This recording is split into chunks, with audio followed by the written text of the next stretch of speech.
You can support this show at patreon.com/ASA podcasting. The wasteland is a post-apocalyptic mess as the sole survivor wanders out about to see the rest. Nuclear explosions sending out the gamma rays from deep within the core, frozen atomic rays. From deep within the core, frozen atomic rays. Hello, and welcome to the 75th edition of the Fallout Feed Roundtable. It's the third episode of Season 8. We are the show who compares and contrasts Fallout experiences through a lively roundtable discussion by playing through the same quests with characters who have been randomly assigned drastically different attributes. Welcome, everyone. Hi, everybody. I'm Andrew. Welcome to the show. Tonight, we have a first-time guest joining us. So, everybody, please welcome first-timer to the show, Bernie. Hey, Bernie. What's going on, sir? Hello, Andrew. Hi, everybody. Hi, Thanks Bernie. for inviting me. Welcome How's everybody. Thank you for coming on. And, of course, this evening, we also have Ray. Hello, Ray. Evening, Andrew. Jess, hi. Howdy, hey. And Pat, how's it going? Hi. So, lots of exciting... Raj. Lots of exciting stuff to get into this evening on this show. We are going to go through a big quest and then also a couple of events and a little bit of a story continuation with the Overseer. The quest we'll get into is Motherlode. The events are Distinguished Guests and Patrol Duty. Pat and I actually ran Distinguished Guests together, so that was pretty fun to do. I'd never actually successfully gotten that one to pop, and when I had... We done good. I'd always messed it up, but we took a whole crew with us over there and got it knocked out, and that was actually pretty fun and satisfying. I thought it was a really neat little thing. So we'll get into that in a little bit, of course, but we're going to try to keep the show a little bit tight this evening, a little bit of stuff on the agenda, so we'll go ahead and roll into stuff pretty quickly. Coming up on the show, Jess, we have all sorts of show notes and stuff to get into. You had an update that you did, an Iguana Bits update that you did with your hubby? Yeah, we managed to get a rare live recording of Iguana Bits radio this time. Oh, that's So we're going to do the Iguana Bits a little bit different. We actually got an official announcement from Bethesda. Huh? Whoa. What? Of a sort. Well, do you want to quit beating around? Do you just want to roll into it right now? Sure, let's roll into it right away. All right, sounds good. We recorded this last night. Good evening, I'm Dr. James, and this is Iguana Bits News. We have breaking news tonight. Hot off the presses, this just in. We've received the following statement from Bethesda. We didn't mean to set the world on fire, but we dropped an atom bomb, baby, right into your game. Yes, wouldn't it be nice if it just worked? Well, we're here to say it's nobody's fault but mine. Luckily, we know you're not just fair weather friends. We promise we ain't misbehaving, so while you crawl out through the fallout of patch 11, we'll straighten up and fly right until we can all say, happy days are here again. Just check out our new Atom Shop. So, there you have it, straight from Howard's mouth. Sounds like a bit of a song and dance to me. It's all over but the crying. Now, let's check out that Atom Shop. Looks like they've added some free states bundles. What's that, Tommy Rot? Isn't America already free? Well, they're charging top dollar. Nothing more American than that. Oh, and it looks like Carmen Miranda's back. Nice hat, Pat. There's also a Mr. Fuzzy ride that the whole family can enjoy. Actually, that was broken. They had him pull it. Oh, sorry about that, folks. Safety first, children. Remember, Liberty Prime and other patriotic items are still available. Embrace democracy or be eradicated. This has been Dr. James for Iguana Bits News. Don't forget, buy bonds. All right, that was really amazing. Well Right played. on. Very well played. Indeed.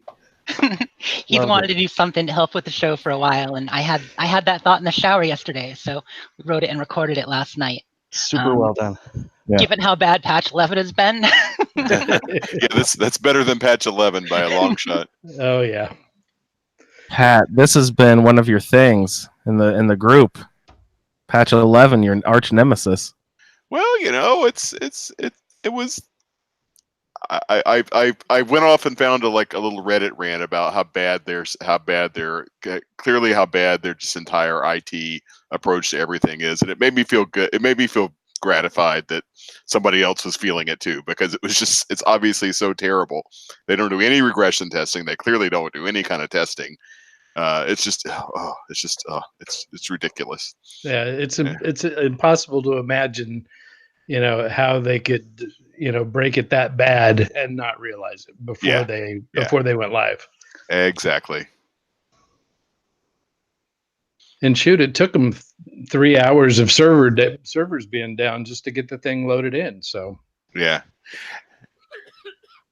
Yeah, I saw something in the same Reddit rant where it was people were complaining about it. I don't know if you guys have ever watched any of their streams from Bethesda where the devs get online, and actually I think a couple of people were kind of agreeing with each other on Reddit. I've never watched, but they were expressing that they don't think that the devs actually really play the game that much because of the way they were playing when they were hosting some of the live streams. I don't know. Have you guys ever watched any the example they said is you had people like running around at level 50 with unmodded weapons and actually using the ammo vending machines, and just things that no actual real player would ever do.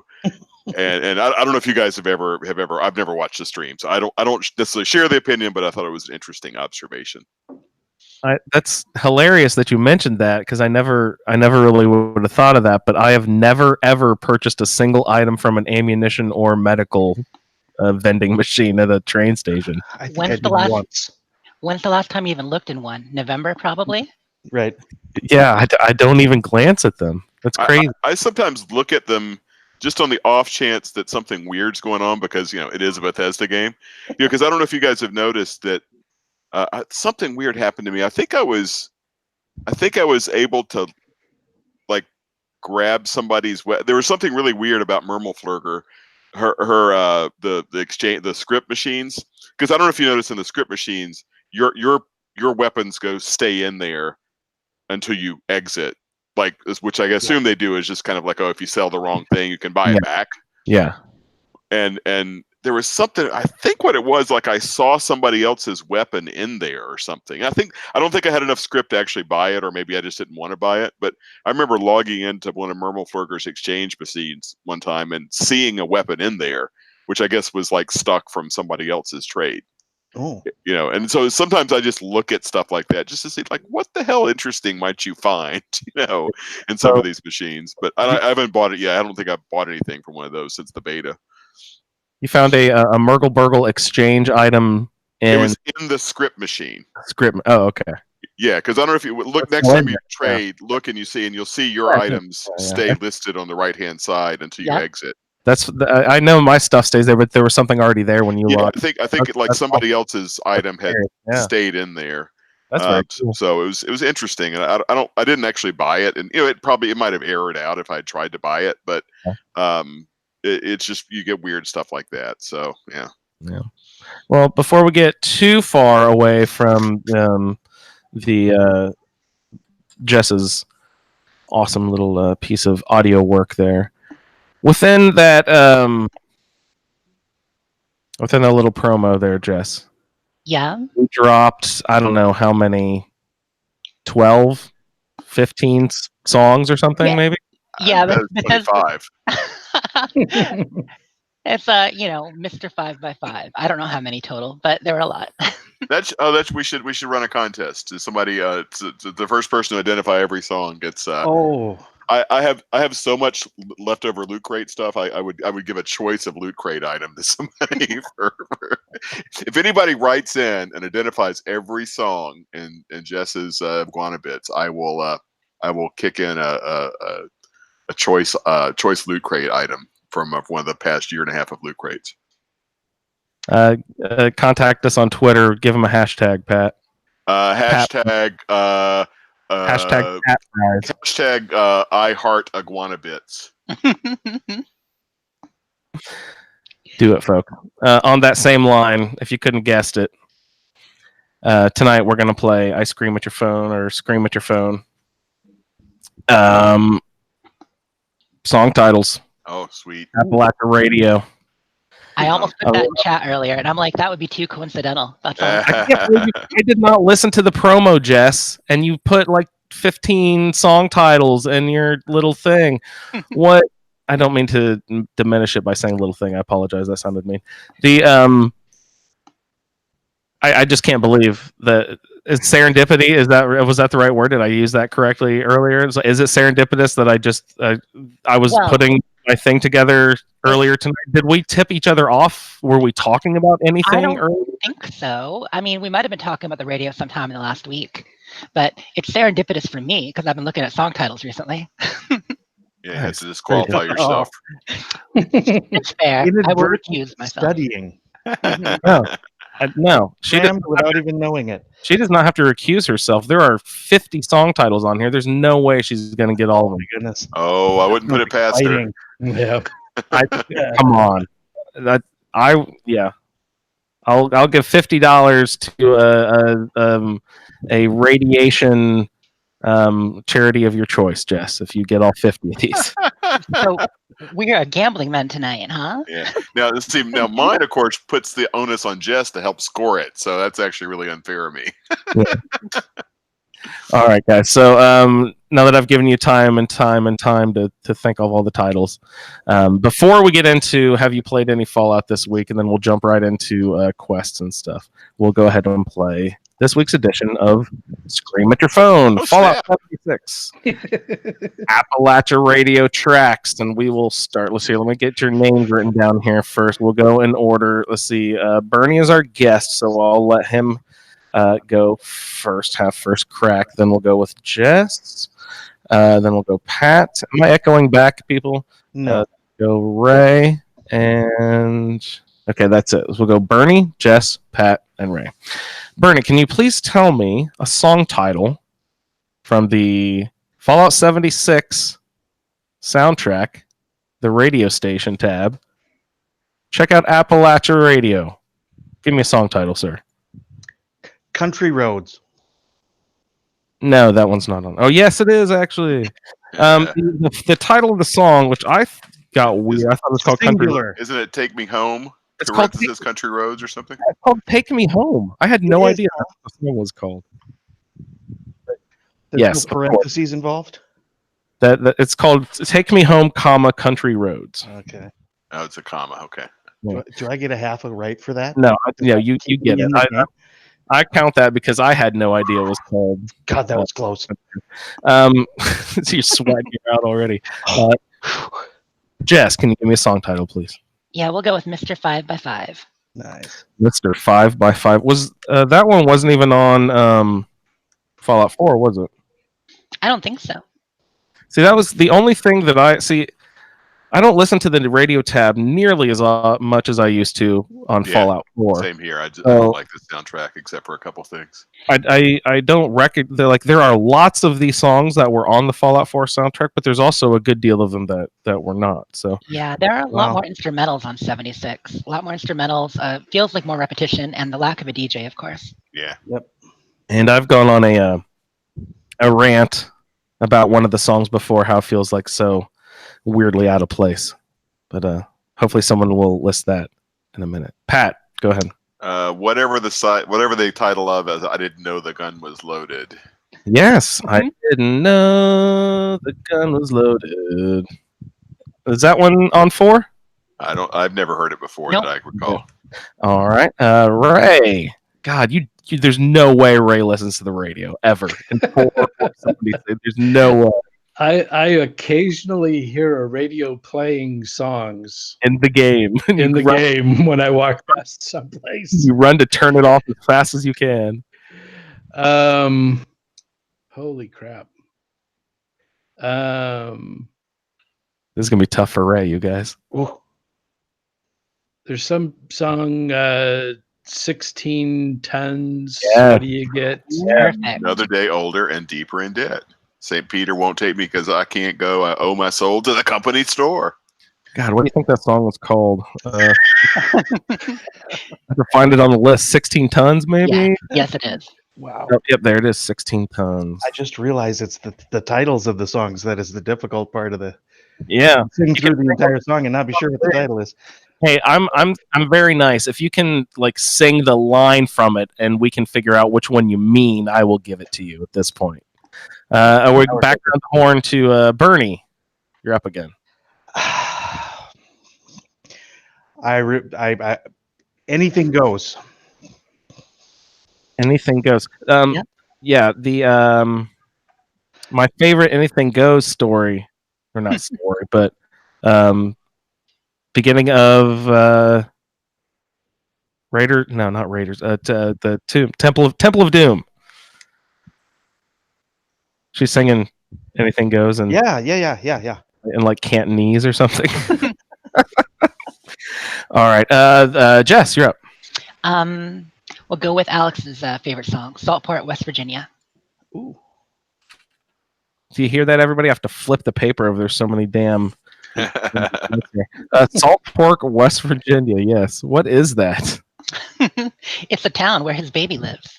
Oh, You don't want to go no further. Pat, you're up. Kick the bucket, whatever that one's called. Old Man Mo. That's the one. Yeah. That's what I call it. Did you know the original version of that song actually said "fuck, fuck, fuck it" in that part? No. It did. The person who made it famous was actually the second to record it. Well, I'll be Just a damned. bit of trivia. All right. Let's see. After Jess comes Pat. No, I just went. You just did Ray. Sorry. Old Man Mo. Yes, you did it. Ray, you're up. Something driving nails in my coffin. Yes. Nice. It is called "The Answer to Driving Nails in My Coffin." Whoa. Well Very played, good. Ray. Hey, that's. I don't know how you did that. It's the catchy ones that that have little funny things that stick in your head. Yeah, you're right. Yeah. Bernie, you're up. So you're up again, sir. Right.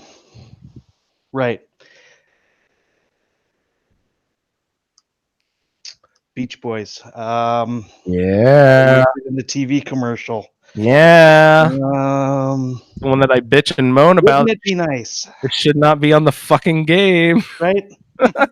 So if they had that, they should have put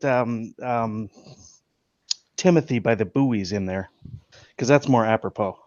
Wouldn't it be nice? It's like it's almost like 70s. It's like late Exactly. 60s. I feel like it's like super out of place. I think they just put it on there so that they could have that really cool trailer. It went very good with the trailer. Yeah. The trailer. It was so perfect with that trailer. Mm-hmm. Really nice slow motion with the slow motion spinning with the yes, submachine gun going in the. Oh yeah. It's a very nice trailer, and I think that's the only reason the song is in the game. And they were like, "Well, we paid for the royalties. We got to use them." I feel like, was it even in the beta? I don't remember hearing it until after the ad came out. Yeah, I have zero clue. I don't know. The ad didn't come out till after the beta, huh? I think that one came with launch. Well, Wow. it served that purpose and keeping me in this game one more round. Yeah, we've got Echo again. All right, I'll be right back.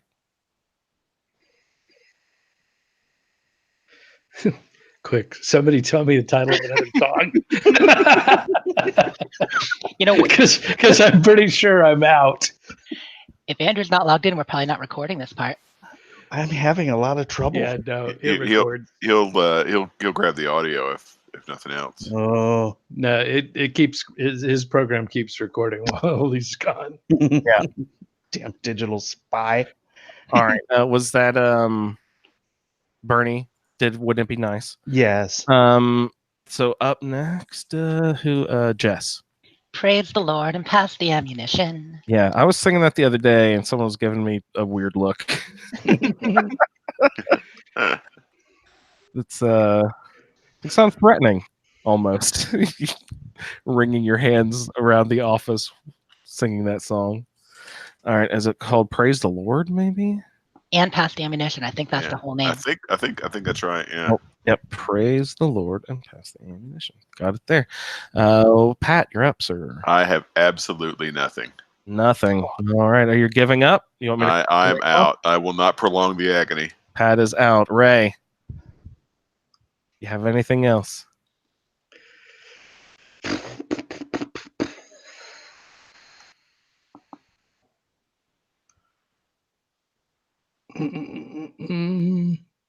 Negative.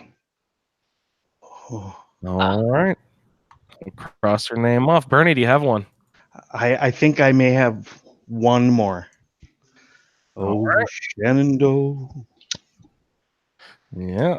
you rolling river. Shenandoah. Yeah. It's a great folk tune. No. And nice deep voice. Good recording. I wish good I had version. one of those. That'd be awesome. All Probably right. cover a lot of that kind of music. Yeah. Well done.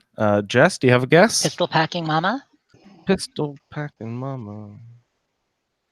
Very well done. Bernie, do you have any more? Okay. Pete, Butcher Pete, hacking, whacking, smacking. Absolutely. Butcher Pete. I think this one's part 1. I think only part 1 is in this game. I think Fallout 4 has both sides of the record. Is it called Butcher Pete Part 1? Yes, there it is. Mark it off there. Jess.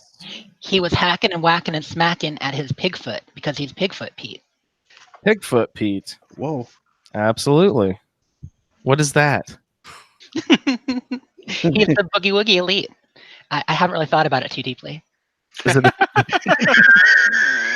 We need a 500-word essay on Mr. Andrews' desk tomorrow.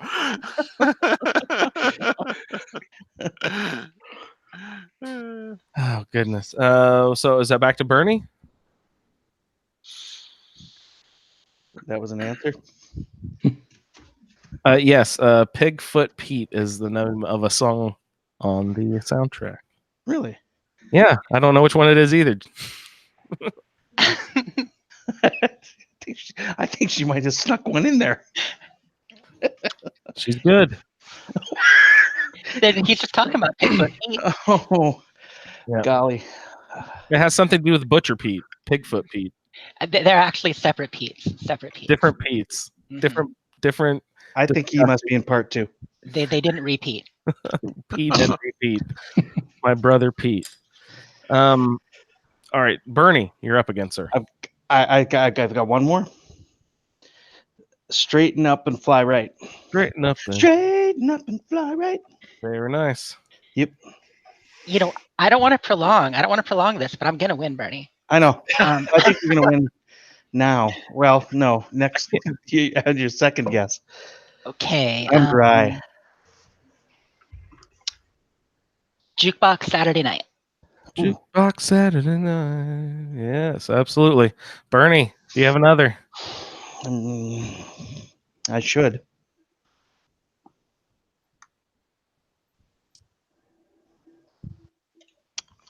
I just thought of another one.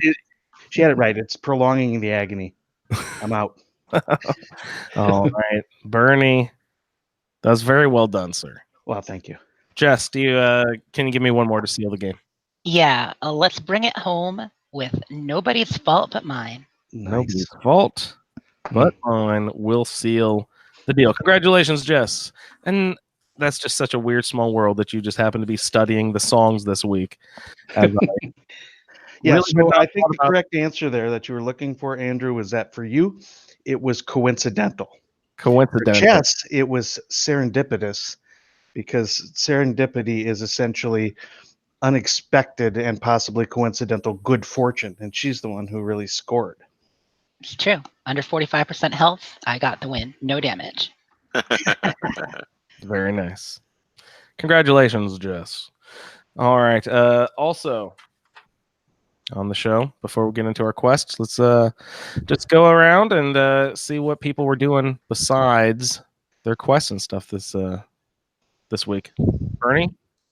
Well, before you tell us, give us a quick breakdown of sort of like, we don't need a full detail thing, but just like your gaming background a little bit and your relationship with Fallout. Awesome. Yeah, no problem. Took a whack at one of the, I can't remember if it was the original or the second Fallout, but the isometric one, probably just for a bit. But I really, really got into Fallout 3 and New Vegas and Fallout 4. I've finished all of those. I'm not much of a replayer, so I don't think I've gone back. Maybe I did a little bit in Fallout 4. I got about, I'm pushing 600 hours in Fallout 76. And I know absolutely nothing. So that's the great part. I can play this game an unlimited number of hours and still really, really learn nothing. So, it's like a well that keeps on giving. That's an interesting question then. If you don't do replays, if you're not like a replay guy, do you just absolutely try to do just absolutely every tiny little thing? Nope. I get playthrough. I want to try other things. I probably don't spend as much time gaming, or I play slow. I think I do drill in really hard when I play single person player games, typical old adventure games or RPGs. I tend to do what you describe and level up a lot to the point where when there is some sort of a big boss battle, it's just a piece of cake. I don't want to get to the end too quickly, but generally when I get to the end, I'm just kind of done with it. Even those that have multiple endings, I have not really exploited the multiple endings. So you're a bunch of hundreds of hours into Fallout 76. How many hours would have you spent in 3 or New Vegas or 4? I can't really estimate. Again, one time through each of those. So at a probably medium kind of pace, where I did explore a lot of the stuff. But I would imagine that I left at least 20 to 30% of those games, if not more, undiscovered. There's just too many of them. Yeah, it's like with series. I think it was last week or maybe the week before, or maybe it was on that really, really great podcast, Dames Who Game. But there was a discussion about series and which series, and Stargate came up, and it was. I recently kind of declared that I could probably just watch season 1 of anything, and that's it. If I really love it, I mean, like I really, really, really love it, and I'm like, oh my God, I have to see every season of this, but I don't. That might be the most, scrumptious experience ever. Wow. Right? So you love the newness of it, being introduced to the characters, the world, the plots, the stories, the intrigue, but before, it ever jumps the shark. I don't like getting to that point. A lot of series don't like the slogging through season 2. Boy, if you can make it to season 4, it's really good at season 4. No, I think I would just as soon take a sample of something else. So then the Roundtable thing, the Roundtable is kind of new for you in a way by bringing you back to a game. Correct. It is. This is, in fact, the second character I created in Fallout 76. I might not have done that, even created a second character if it wasn't for the Roundtable. Neat. Well, happy to help you try something new. Right on. That's exactly what it's about, eh? Mm-hmm. Having said that, I didn't play it all this week. Not 1 minute. Apparently, I missed some real great stuff in the patch, though. Oh, yeah. Oh, yeah. It's been a great week of gaming. A great week of yelling at your screen. It's bummer. Me, my big thing, my yelling at my screen, as Bernie says. I've just been server hopping over and over and over and over at the goddamn prison. Yeah, you started that Sunday or Monday night, and like 3 days in a row, you were trying to get the event. Did you ever get it, Andrew? I was getting confused with who did and didn't get it to pop. I don't even want to talk about the question. I don't want to go back to prison anymore ever again. Well, Babu.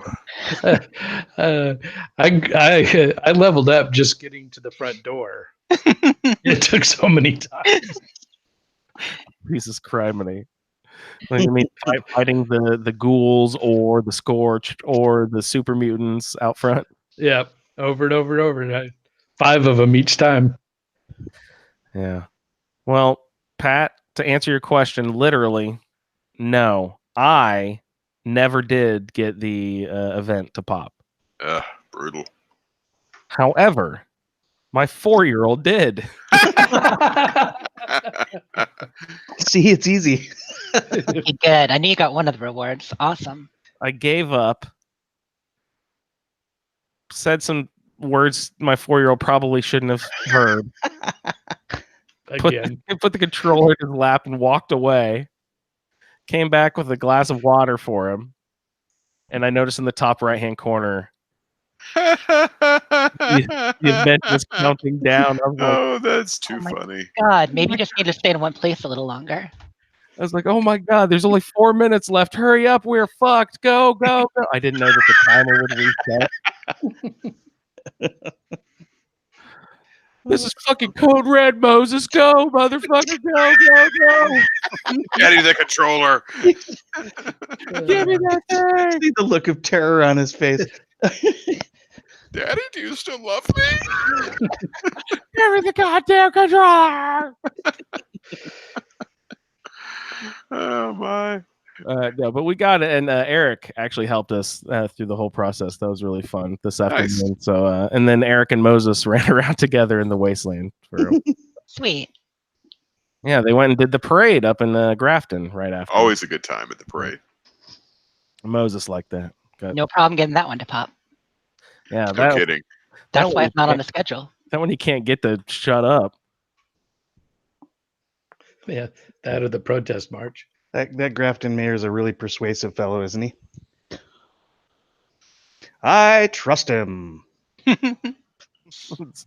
He's a straight shooter. As long as you donate to his campaign. Mm-hmm. Great. Jess, what were you doing this week? Oh, I played a lot most days this week. You know, we did a bunch of super derping on Friday. Was that Friday or Saturday? You, me, Raider, Sergio, some. It was late at night. We were all really tired, so we just got to low-level hijinks, just kind of running around. That was fun. Yeah, we weren't. It's funny. One thing I've kind of seen is that it's easy to play with one person just using, like, not using headset chat, just typing back and forth. But once you get 3 or 4, that's a pretty inefficient way to try to play together. Yeah, we should have put the headset on. We probably should, but it was fun. We ended up a lot of places that we hadn't gotten to yet because Freighter and I were lower level by far, and we tried to get distinguished guests to pop, didn't, but we got the logs together, which we'll get to when we get to those quests. So we did that. A couple of funny stories. On I think it was just 2 nights ago, one of our friends was looking for the track lighting plans, and so I'm jumping in game, and I say, oh, I know where they spawn. Because they actually spawn at the red rocket behind Monongahela sometimes on the shelves. Back, you know, where Rose sends you, where you fight the Wendigo when you're trying to get one of the parts of the relay. Yeah, there's a honey beast there, right? Yep. Sometimes honeybee, sometimes Wendigo. Yeah. So I'm talking, but we weren't on headset. So, you know, we're talking a little bit, but jumping around, and then I hadn't heard from Bit, so I just fast traveled to him to see where he's at. And we end up in the mire. And like we're under attack by 5 or 6 gulpers. He's level 40. I'm level 28 or 29 at that point, Atticus is. And these gulpers, they're only mid-30s, but gulpers, you know, they're horrific. They because are. They're the worst. Yeah. They have so much damage resistance. And then you get them down halfway, and they're like fake legendaries because they run away and they heal. Like gulpers are one of the few that they run away, and as long as they're in the swamp water, they seem to heal up. Then they come back. So we hit. I'm just hiding on the roof of. We're near the Excelsior model home. I'm hiding on the roof and shooting. He's fighting a little bit closer.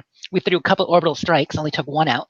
A lot of grenades. I went through so much ammo. Finally, I realized at that level, you just have to kind of cripple them cripple their legs, and then they won't get away, and so you can finally take them down. Oh, yeah, they're like, I realized this recently, and I only consciously realized it because I'd been doing it for a while, but I was like, oh, I guess in VATS, I always shoot for ghouls. I shoot everyone's heads.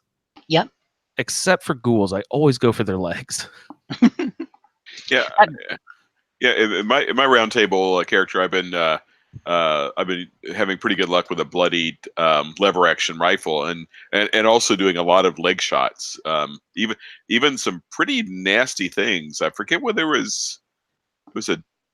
was something nastier than a death claw. I forget what it was, but a couple death claws and a couple other nastier things. I've just hammered the legs and have been pretty successful. I underestimated the power of that of the leg shot with my first playthrough. I actually kind of your use of Scorchbeast Rend, kind of crippling the wings on the Scorchbeast Queen to get her to stay. Made me realize let's try that on other things, and it works on Assaultrons, works on a lot. So cards really help. Yeah, it's pretty funny watching the Death Claws drag that, because they're so big. When they drag their leg, they really drag their leg, and it's pretty fun watching them try to catch you across Death Claw Island, dragging one leg around. You're just faking Deathclaw, I can tell. But okay, here's the part of the story. So it's 10-15 minutes. It's pure hell. I'm running out of ammunition, and I mean, I'm still in my 20s. I don't have that much to spare. We finally killed them all. And and then he starts taking off east, and I'm like, where are you going? Why are we here? He said, you said we had to go to the power station. He was going to Thunder Mountain instead of Monongahela. So we went to the hardest part of the game. Snap. Without actually needing to. So then we went and we didn't get the plans. We killed the Wendigo. Much easier compared to those golfers, though. It wasn't that bad. So we did that. What else this week? Oh, you guys know how they're making the changes for Graham's Meat Week? I had a really funny thing happen too. I came up on a camp, and in the middle of the camp there was a super mutant, and I'm like, oh, it's somebody's pet. But it wasn't. He was standing at the cook stove. It's more Patchel and funkiness. He was standing at the fire pit, stirring and cooking. What? Graham? Yeah. But it wasn't Graham? Was it Graham or another rando Superman? It wasn't Graham. It was a rando. So at first I thought it was. Nice. And I got up, and he had the whole, the propane tank helmet and everything on. So I'm getting in there up close, taking pictures, zooming in, zooming out, being like, oh, how does it look with the jet filter? And then he realized what was going on, and he got really mad and started attacking me. But it lasted about 2-3 minutes. You mocked him for his propane and propane accessories. He felt I did. I insulted him with my nearness and my humanness. But anyway, it was funny, and he ended up being legendary, and I actually got a legendary weapon from him. Oh, nice. So that part was good. Level 15 legendary super mutant, and I got a level 30 black powder pistol. Kind of weird, but there you go. And besides that, let's see. Oh, somebody graffitied the Welcome Center. So sorry, guys. What? Yeah. Sorry. That's what happens. You're up there near the vault with all the newbies, everybody coming by. Somebody put a dick pic in the bathroom. So oh boy. Yeah. Nice. Were they at least pressure? Were they at least nice enough to leave a phone number? It might have been me. It might have been me. I figured out how you could draw. I was no, I was about to ask, how do you draw? I was using the Greek letters to kind of make art on the walls, and it ended up being a little bit naughty. So I left it. If you stop by the Welcome Center, check out the bathroom graffiti. Wait, what is it? Omega? Pi, maybe? Yeah, we got a pi in the middle. We got an epsilon in there, and a couple of whatever the O with the dot. Anyway, Omicron. Yeah. Yeah. So that was pretty much it for me. I hit level 30. That was my goal for this week. So I made it, and that's exciting. I had a 3-star legendary for level 30, so getting to upgrade finally. Mm-hmm. Very nice. Pat, you were off and about the last few weeks. Have you? No, I was out of town, and like Friday night. It's funny. I woke up at like 5 a.m. Eastern time, the Saturday morning, and I pulled up the messenger chat, and you guys were telling each other goodnight. So I was waking up as you guys were going to bed after your marathon Friday derp session. It was so late that night. Yeah, I don't have that stamina anymore. But actually played a lot Saturday. Worked my Roundtable character pretty hard. Got into the Enclave. I haven't. Let's see. Whether Enclave. I eventually Sunday I broke down and did Rose's bullshit. Just to get all that knocked out. And so right now, and then I've done a couple of Enclave. So this my first character, my main character. I did all Scorch Beasts. I just killed 10 Scorch Beasts to get into the Enclave. But this character is not ready to kill Scorch Beast because she's still only level 36. So I decided I'd go the other way. I'm going to do all events. So that's what I'm currently working on with her. Set up my vendor shops. Like Andrew, you talked about not having good luck with vendors, but I'm continuing to have pretty decent luck with vendors on both my characters. Plan heavy, but then like some other things as well, like plan and ammo heavy. But then a few other things to kind of round out the selection of things on offer, and I get pretty decent traffic. Yeah, I was mentioning that people really don't buy anything besides specific junk items, the valuable junk items, and ammunition generally. Yeah. So no, today. So like one thing I sold, I know all the. So I made a completely tooled out BOS armor set because I know all the pockets and I happen to know all those plans. So I was playing around with it and I just said, oh hell, I'll make a set. And I was actually just about to take it out of my shop because it's taking up so much weight. But tonight somebody bought it. They bought all 5 pieces of deep pocketed BOS combat armor because it's the best combat armor. I think, Jess, is that right? It builds off the combat armor plan? I think it does. Does what build off the combat armor plan? The BOS armor. I think it's BOS is the top. That's the top tier. Yeah. Top tier combat armor. So it wasn't legendary or anything. It didn't have any legendaries. But I had a complete set, and somebody bought it tonight. Yeah, maybe more for cosplay than for actual protection. But I was pretty pleased with that sale. Nice. And I sell a pretty good number of plans. A lot of ammo. People definitely love the 45s. Love the 10 mils. Mm-hmm. Love the 556. And apparel. Apparel sells pretty well too. I just like I put stuff. What I try to do is like stuff that people need because I'm in the forest with my main character. So stuff that people need for early quests, like military fatigues, responder gear. When I come across that stuff, I put it in my camp for sale at a pretty low price to feel like, okay, that's a way to kind of help newbies. They can come buy a military fatigues for 25 caps if they don't know where to find one. And I feel like it's pretty good traffic. I have a lot more fun maintaining my store than I ever thought I would. That's the same general thought I had when I had my excavator armor shop down there by the. That's too specialized, though. See, yeah, I had a set of power armor and everything. I had it with all the mods that I knew, and so it was really nice. I don't give a fuck. Yeah, I mean, components are a big seller too. Like you don't see people having that in their shops much, but lead, black titanium, even steel, people will buy that in bulk, and they'll buy it for the cheap if you just put it for sale. Yeah. Great. Someone bought all my bulked steel and my bulked wood the other day. I was like, really? That's amazing. Thank you. That's crazy. Yeah, because you need both of those in quantity, and so if somebody's got it on sale for a good price, it saves you some, especially the wood, it saves you quite a bit of time collecting. I was just looking at my gear. I'm like, why am I so over encumbered with blah blah blah? And I'm like, oh my god, I have way too much wood and steel. So I just bulked it up, and I was like, I don't just want to drop it here, just for a little bit, just for 10-15 minutes. I'll drop it in my vendor just to see if someone will, and it sold immediately. So nice. So there's a good tip for you then, since you're having trouble selling other stuff. Maybe focus on that. No, I never have trouble with junk. I'm consistently selling junk and ammunition. That's not. It's just I have the Fashnacht masks, and Eric, our clothing specialist, and he said I can't guarantee you they'll sell at 500, Andrew, but I would try. That's where you should start because that's the market for that sort of specialty item. And it was the market in May. It really was.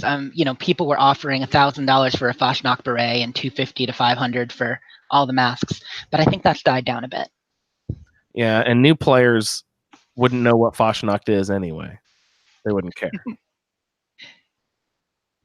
So yeah, I was almost 80% as a joke, 20% like what happens if it sells. So I had my extra Fashionok beret listed for 5,000 caps, but it never sold. So I just ported it over to my Roundtable character. So but I did sell just real quick. I did sell a laser gun plan for 500 caps yesterday, and that sold really fast. So I think I may have underpriced it. Is that a rare item? I don't think it's rare. I think or maybe it's uncommon, but it's pretty desirable, for people if they were doing an energy build. Mm-hmm. And the other one, the Deathclaw plan, I have now scrapped like 20 Deathclaw gauntlets and not learned anything. So I'm guessing either it's just not at all, or it's incredibly rare to be able to learn the third claw mod. But the mods are pretty easy to find at vendors, so it's probably not really anything that's that big a deal. And they're pretty cheap too. Yeah, exactly, like 25 or 35 or something. Yeah.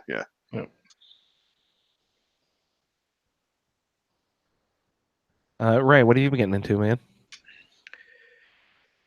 Well, I've played remarkably little Fallout 76 this week. Oh yeah.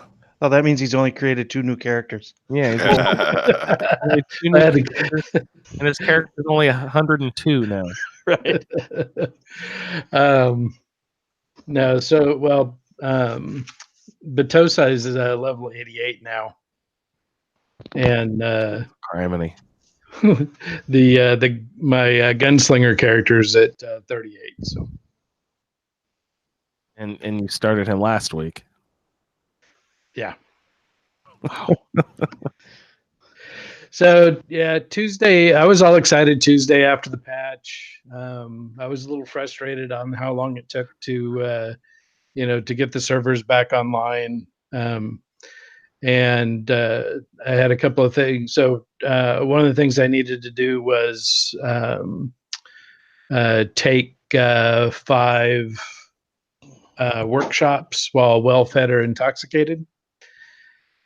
And so I started working on that right away.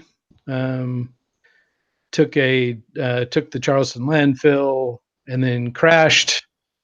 Took it again, and the server held on that time, and so that got me 2 of the 5. But then I went over to where to go? I think maybe Lakewood Cabins. Took that one, and then crashed and lost both of them. Took them both again, and got my atoms for the challenge for that, all on the same well fed. So that was a good thing. I didn't have to eat again. But then I went through and did a run through White Springs, and I kept killing ghouls and there was nothing there. And okay, this is really bizarre. What do you mean by that? There's nothing there. So I would kill them, and they would be laying on the ground, and I would go and look at their inventory, and it would be blank. Even if they said legendary. Even if they said legendary with stars. That's a bummer. Wow. And then the server crashed again. And so I went on Reddit and saw that other people were having problems too.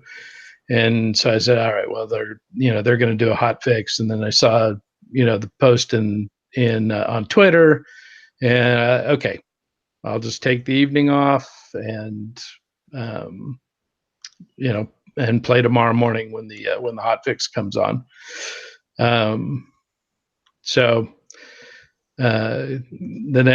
Wednesday morning, got up, got in there again, after the hot fix loaded, which again was kind of delayed. think it finally came back online about 1, and still having the same problems, crashing constantly, and hitting up enemies, and either the whole body would disappear and you couldn't find it anywhere else around, or they would be laying there and they would be just empty carcasses.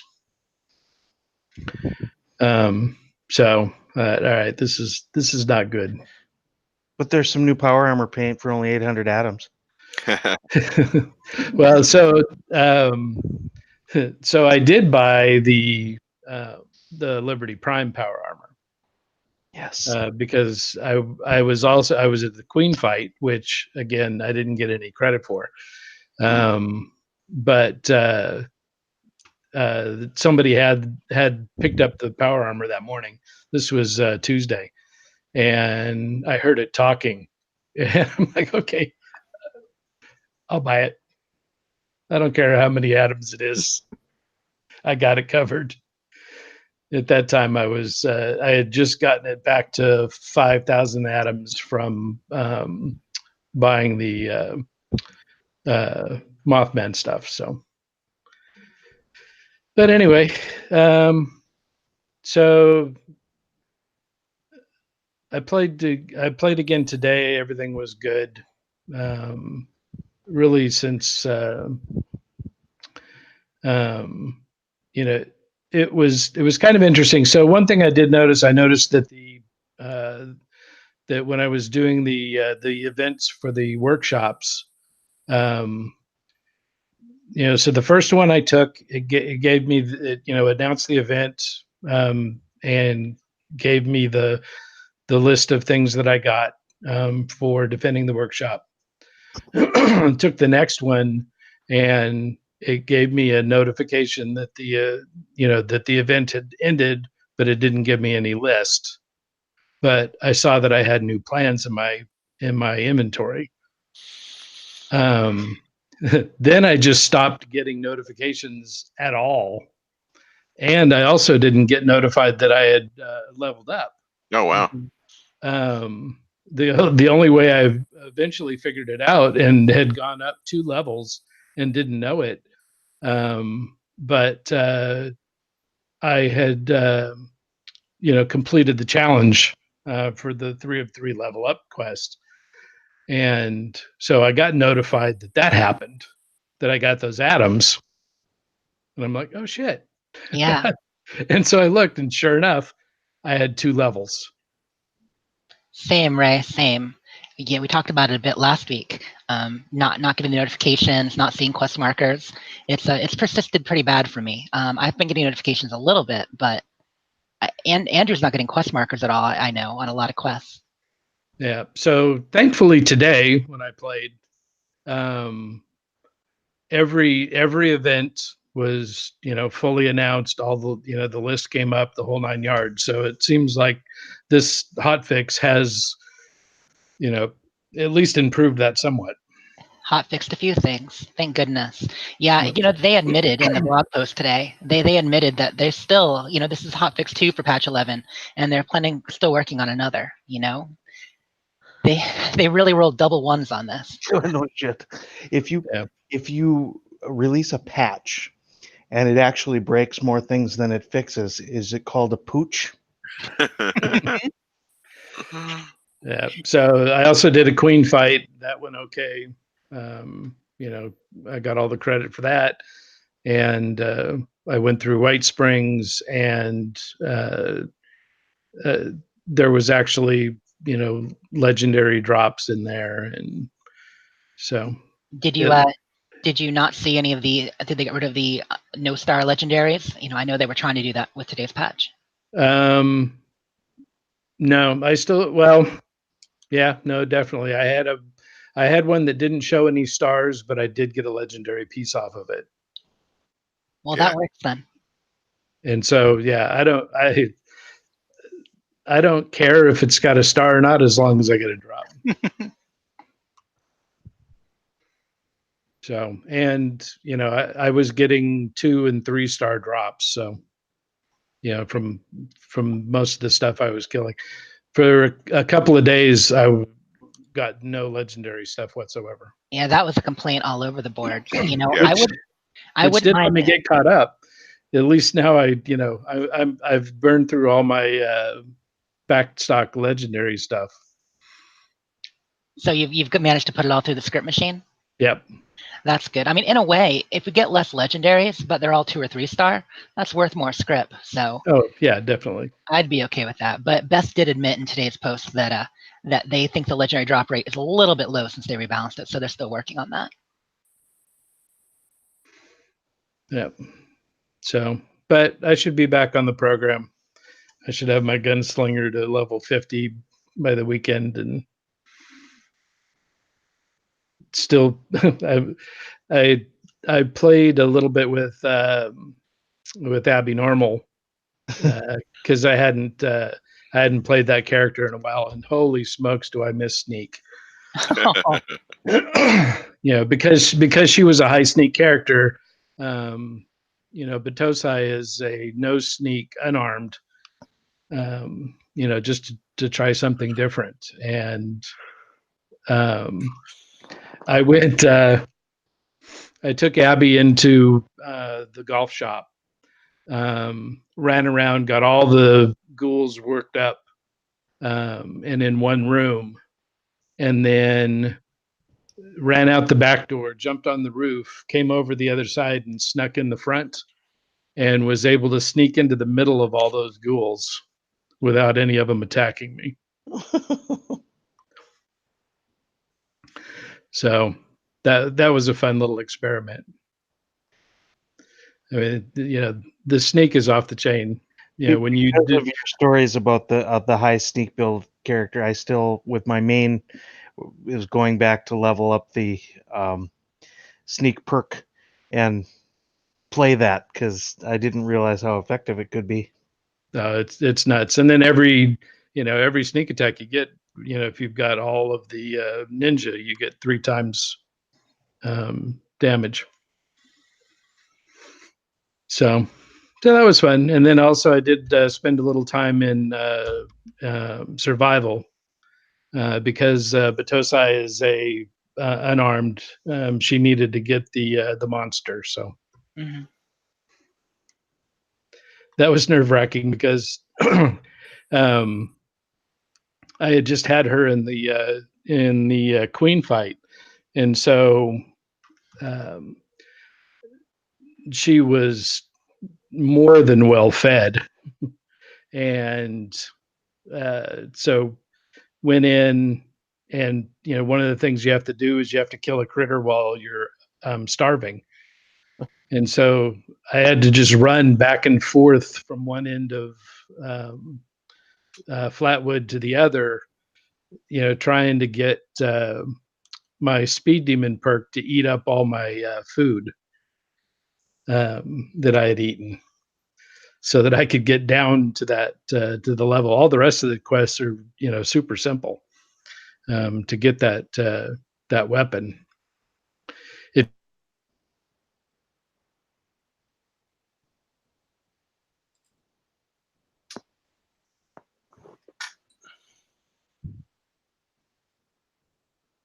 When you go in, you can.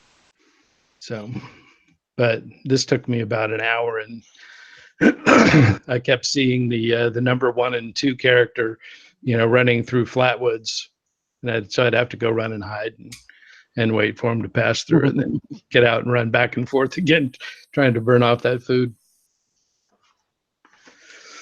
So in survival is when you haven't realized it, and then suddenly notice that you are in one of the marked players. Well, so at this point now, that doesn't matter. Yeah. Because the marked players don't show on the map anymore. Is that right? Did not know that. Got rid of it today. Yep, that was in the patch. The patch for the patch. They're still gonna have the top 3, so you get the kudos. You can see that if you've been the longest living or most killed or whatever their stat they're showing, but you won't be marked on the map, so people can't fast travel and mob you anymore. Much better. That is good news. That's the one self-imposed parameter that I put on the my Roundtable character is to only play in survival mode. That's wow, man. I wanted it to. I go kind of get deep into the role play aspect, think about it, and how the danger just isn't there as much. It's a lot of fun, but the aspect of not knowing what other player might decide to just come around and take you out adds a whole bunch to it. That and the limited fast travel. It makes a big difference. Yeah, I despise the no fast travels or the only to train stations things, because even when you do travel to a train station, you feel like there's someone up in the hills sniping, just waiting for people to fast travel to the train station. Like I don't feel safe fast traveling at all. Okay, if you have a big fast travel you need to do, from one end of the map to the other. So, and you've got a little patience, exit survival mode, go into adventure, move your character, go back into survival. It works. Yeah, you can do that. That's right. It's great. Do that and grab a workshop or two, and then you get free fast travel. And it'll show that you own the workshop if they've found the workshop. But if you grab a kind of obscure one that people haven't discovered much, then you might even have a free fast travel point no one knows about. Huh. That's the best. I don't think I've taken any workshop since with the new character in survival mode. I'm too nervous about provoking PvP because my character is pacifist. It's rough. Really? So you're playing a pacifist character in survival mode specifically? Essentially, yeah. Yes. That's interesting. So I'm makes the stakes basically trying to avoid, unless I can determine somebody isn't hostile. So it's really like that. That's the reality I'm envisioning that he's in, is that the people, there were a bunch of wherever they came from.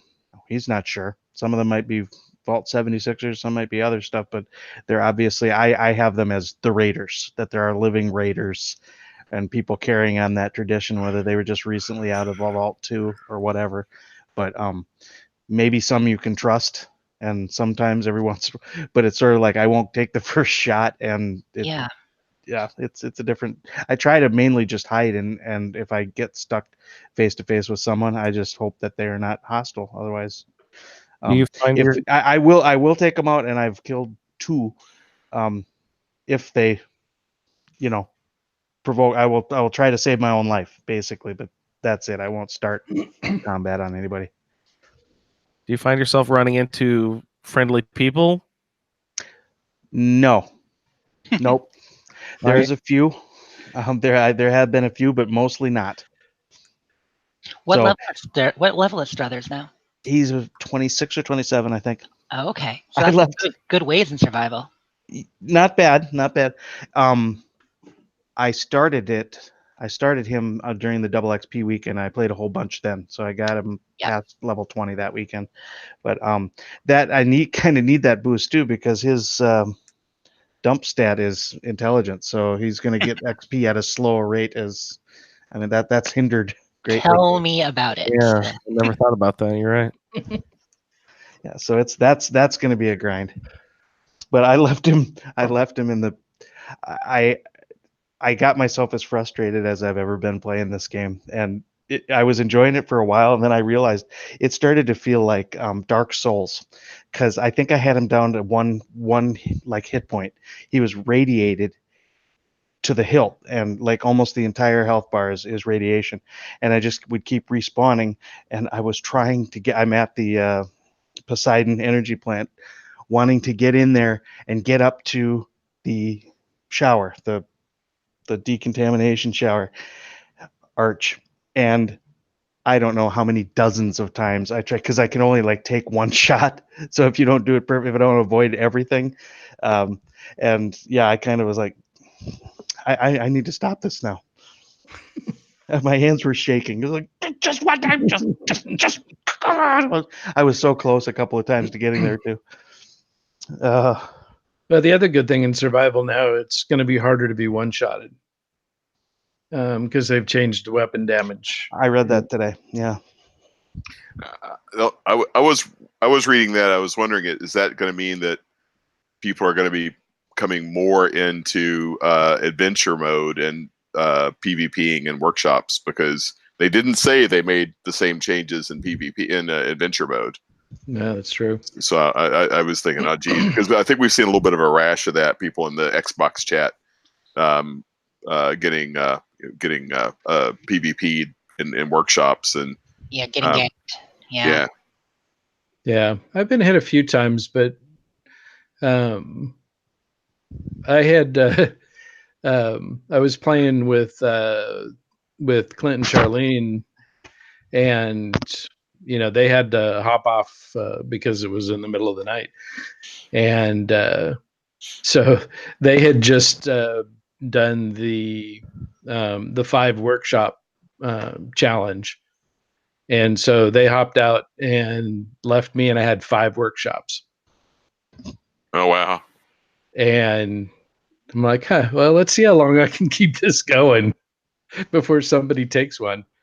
And I played for another 2 or 3 hours, and didn't have any problem before I needed to get off. That's a really, I mean, I know that there's Nuke Zone White Springs, but I believe that having just 5 to 8 workshops between a couple of people on a team really is one of the best ways to farm XP, just because you're constantly going on a loop somewhere and completing a quest.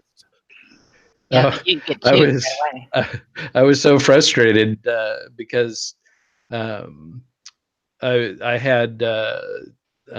was at Lakewood Cabins defending that, and got notified that Hemlock Holes was going to be under attack, and one of the damn ghouls was stuck somewhere. I have no idea where he was, and I could not kill the last stinking ghoul.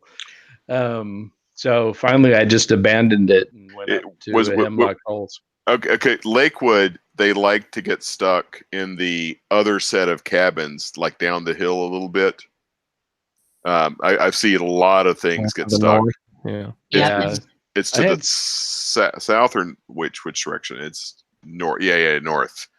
I did discover that all those cabins are fair game for that. So that was a bummer. And then at Hemlock Holes, they get stuck at the fence on one side, and then at the little retaining wall between the golf course and the is where they get stuck at Hemlock Holes. And then in Thunder Mountain, they still get they're still fucking underground all the time in Thunder Mountain. Yeah, I had really rad toads there last night, and had one stuck under the building. Yeah, I still get that almost every time I defend. Which in a way is there's the one, if you're strictly doing it to farm fusion cores, in a way that's not bad, because if you just let the defense get stuck, you won't have to defend it again. So it's actually if you're doing it just to farm fusion cores, it's not a bad outcome, because they'll you won't have to defend it because it still thinks it needs to be defended. Yeah, I find it pretty frustrating though.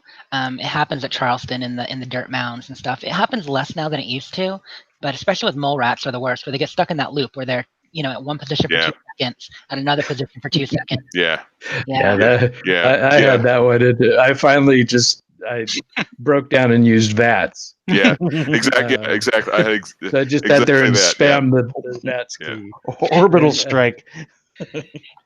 But I didn't really care about the Thunder Mountain, because the challenge only required that you take it.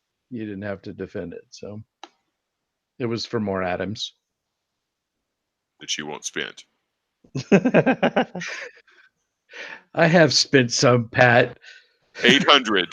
You did it to spending 800 when you have 5,000. So. You're forwarding at him. Drawn to you, okay?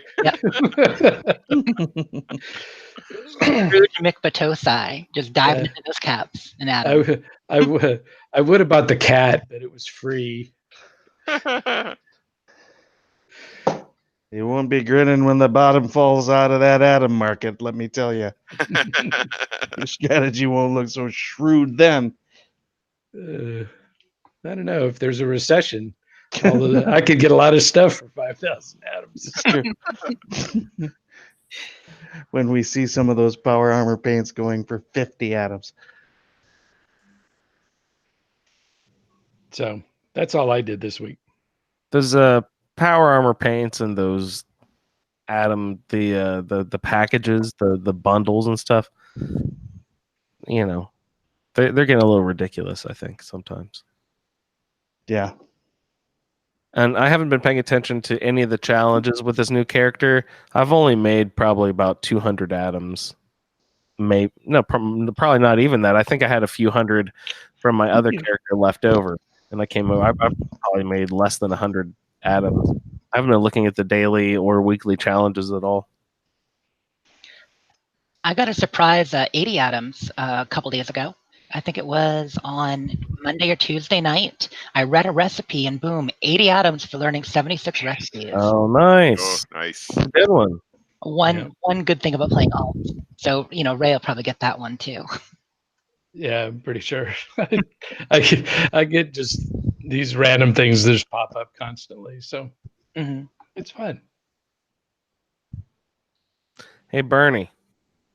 Yes, sir. Have you ever played the Quest Motherlode? Indeed, I have. Struthers did finish that one. Oh, nice. In several weeks.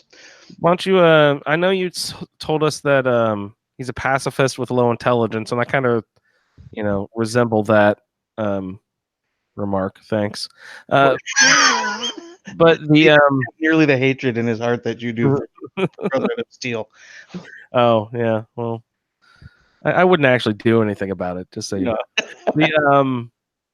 So yeah, why don't you give us a little a roundabout about your character and tell us about getting into Motherlode, and then we'll jump in and help you, and everyone can tell us about their adventures too. But why don't you give us a little introduction and little intro? I'd love to get Motherlode. Don't recall that the Motherlode is all that exciting a quest. It's just a bunch of jumping around a building. But I'll tell you, I'd love you to get to know a little bit about Struthers because he's a very cool cat. The story, the background on Struthers is he entered the vault, kind of an odd situation. One of the vault dwellers that actually was a child placed there without his parents. So because he was a freaking genius.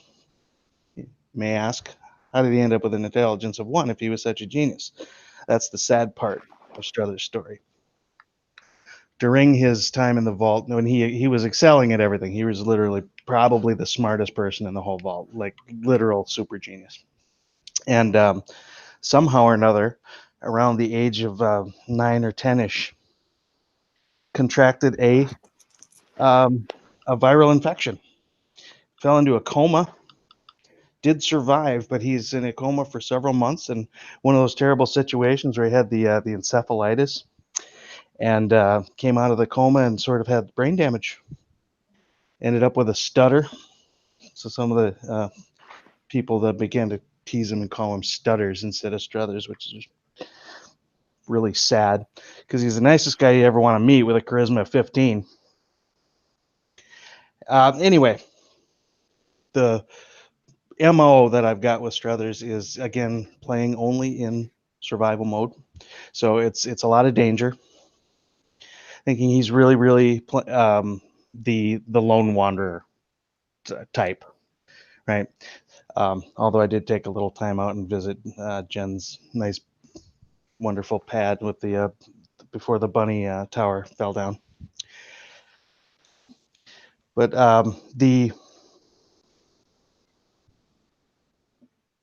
I hadn't had a chance with my first character to really get through the early stages of the game and pay real close attention to all of the holotapes and the see. They really loaded up in the beginning, the early part of the story. If you play the first few hours of getting out of the vault and into Flatwoods and figuring out the responders and all that kind of stuff. The day the game came out, I played with a big group of people and everybody was shouting and we were all trying to get through all this stuff. And I was just closing out quests without really, hearing a lot of what was going on. I realized how much I missed out. I really felt like I was getting into the character when I played through all those early parts, especially the guy he was the volunteer and I guess he was a cook. The guy with the robot who died in his camp spot. So you're talking about the one with Mr. Fluffy. I think so. What was his name? It started with an S, was it? Not Mario. That's something close to that. No, maybe it's an R. Manny, I think. That could be it. Manuel, maybe. Yeah, I'm just gonna keep throwing names out there. But yeah, go on. So, well, long story short, I got through. He's made it to through each of the quests that we had as the goal right now, and it has only built a basic camp.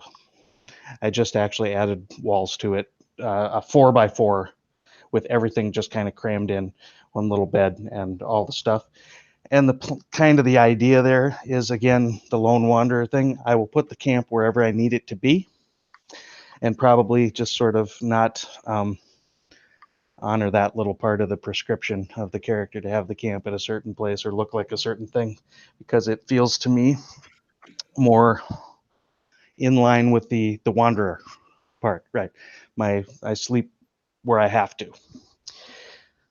A little bit of off into the woods, far enough away from this train station where folks don't see me, and I can get to this event but have to kind of lay low. It just feels a lot more deep and a lot more dangerous because of those factors. Did it make you identify with some of the survival stories a little more? The people in Flatwoods and Yes, 100%. And even the overseer's journey is, I think there's a lot of the negativity from the game has kind of overpowered what some of the great effort that was put into the voice acting and the storytelling, because there are some neat stuff. I was one of the people who thought that take on it where there were no living NPCs was inventive. I realized it was also a way to mail it in a little bit for the game developer, I think, but I hadn't seen anything quite like that, and I thought it was unique and interesting the way that you're learning these histories almost as though the people had just been alive, even though you don't really know when this all went down, or you get some bits of time here and there in the stories, but it's like you're so close behind the story, it's like you almost knew the people, but you didn't. Yeah, they're almost more alive because you're not seeing them always standing in the same place, or doing their day-night cycle at the field, at the house, at the field, at the house. In a way, being dead, they're more alive. That's a good way to put it. Yeah, it's true. When you see them do their cycle, then you realize they're automatons, yeah.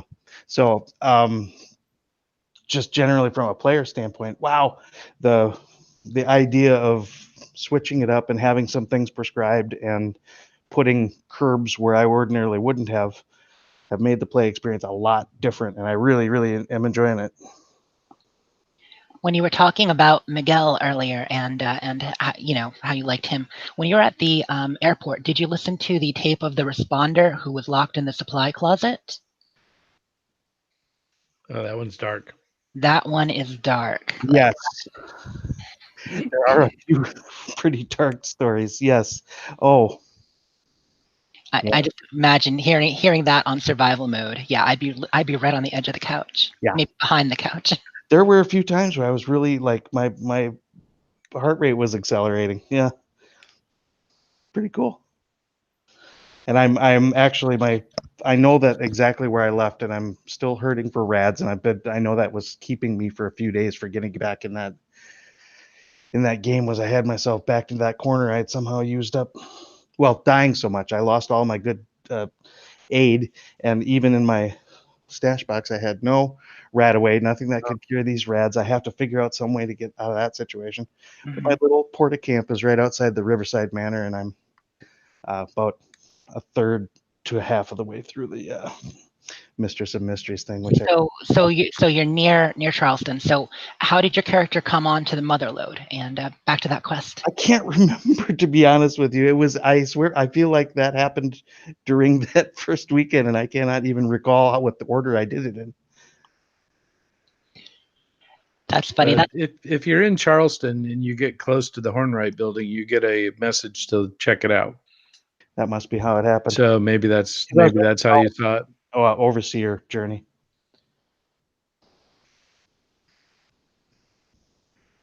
But you have to walk everywhere. Well, let's walk over to that Hornwright building. Right on. So, explore the Hornwright Industrial Headquarters is the first indicator you get when you walk into the area. Ray, did you happen to accomplish Mother Lode? I did. And I had originally picked that up when I did the physical test for the responders, the fire breathers test. We have to run that course. How do you run right by there? Well, yeah, you go right by that building when you go up the ramp to get to the button. Right. So, but I walked in the front door, which is out on the riverside, which is now a big mud pit, and went to the reception desk and started investigating the Hornwright Industrial Building.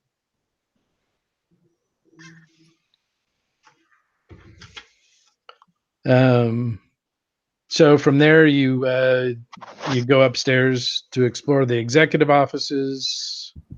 I found Penelope Hornwright's terminal, and she had written a message to Yvette, telling her that she needed to upgrade her card because her dad had put in all kinds of new security measures to protect Mother Lode.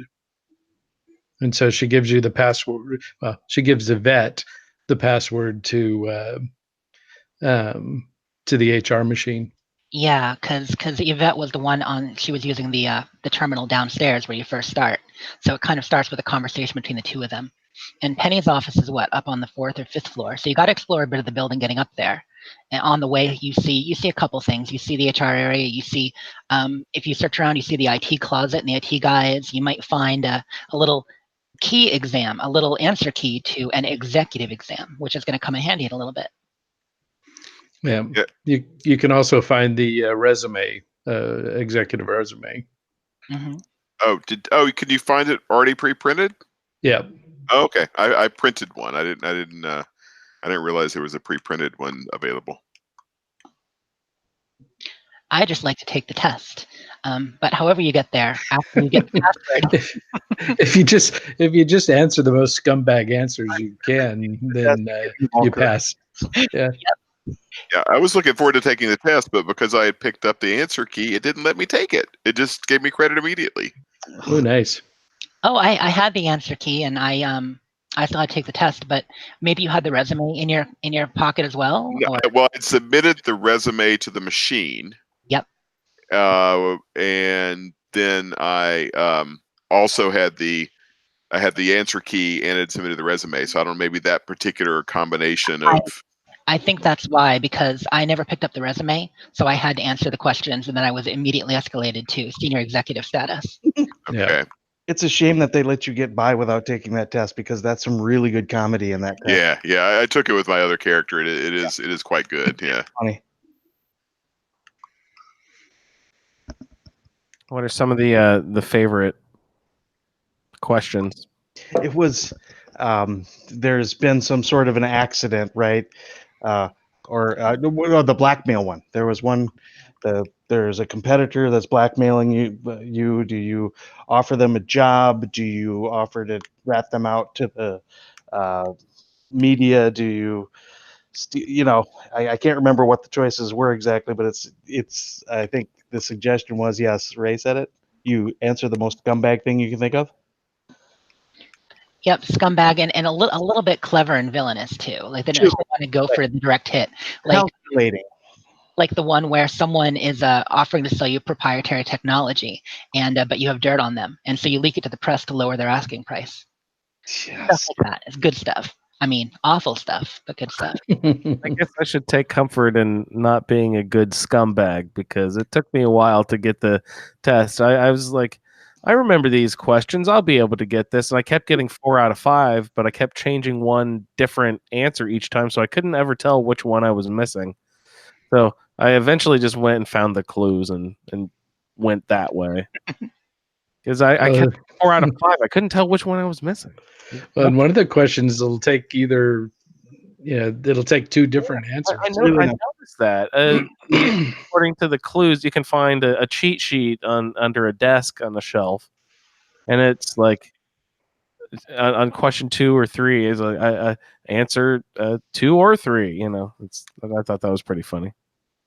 You can do either scumbag move. So, all right, and then at this point for me, I don't even know what's happening. I'm bouncing ping pong back and forth. Quest markers. I'm hitting diamonds back and forth across the room. Honestly, that's how I felt about There's a vending machine. There's a printer. There's a dispenser. There's a resume machine. There's an application terminal. And it's all within like 12 inches of each other. But they have a high security. Any of it. So I don't know. You get some sort of card eventually, right? Yeah. Is that what happens? It's an elevator key card. Oh, yeah, that's right. You have to that. I was thinking about the executive key that you get for winning, but you're not there yet. That's right. Yep. So once you get the executive badge, you are able to go up to the executive level, which is appropriately above the glass ceiling. I really like the floors in this building. First time I was in there with another character, I was avoiding it, thinking I was going to fall through. It took me a while before I realized that it was glass. Yeah. Not only that, I got to say, the Hornray building is one of, even though it's not that difficult, when you're low level, it's one of the scarier buildings in the game because you hear those scorched 3-4 levels up. They're all around you, Yeah, all you hear are footsteps everywhere. Yeah, wearing headphones in that one. I mean, it's like playing in survival mode. They're out to get you constantly. Do you guys ever get like game impressions or like game deja vu or like, I walked in here and the hair stood up on the back of my neck a little bit. And I was like, I remember this time where Craig and I had run in there together at really low level and we just kept getting killed and saving each other over and over. And it was really one of the early experiences and it was really fun, but like, it really hit me like really hard. It was really weird. You guys ever get like, game memories like that? Big time. I mean, we're so much better now. We well, I'll speak for myself, but we don't die as much. But there definitely it left a memory originally how scary some of the sections were in the game. Like this building. So we get our key card, and that's basically the elevator pass to go. Well, there's a couple of different ways to get the key card. Right? There's I don't know. You find Penny's credentials. I don't know. Who are you pretending to be? You're being yourself. So that's what we were just talking about. The fact you can get a resume and submit it as that. That's right. Yeah. Or you can be yourself and take the test. Wait, what if you print the resume? You print somebody else's. I think it says Penny's. Penny Hornwright. Yeah, okay, it's Penny. Yeah, because it says P Hornwright, senior executive or whatever. Because you there's all these different resumes and and then you take that over to the vending machine and cash that in. Right, and yeah, so if you do it that way, then you're pretending to be Penny Hornwright. And what? Okay, the other method is just to be yourself and take the test. Yep. or find a. There's the cheat sheet, but there's also a holotape with the. I don't know. Isn't there a holotape as well? The holotape talks about the test, but it doesn't have the answers. Only the cheat sheet does. Only the cheat sheet does. Okay. All right. So there's a couple different methods to get through that process, to get that key card, to get the elevator to go up, to crash the glass ceiling. Exactly. And once you're up there, I don't know, which direction did you guys go first? Did you head to Hornwright's office, or did you go to the research room? I went to research room first, I think. Yeah. How the hell do you guys even remember where you went like that? Because they look identical, right? But I just remember going into one, and it was laboratory like was the one I went to. That's. Yep.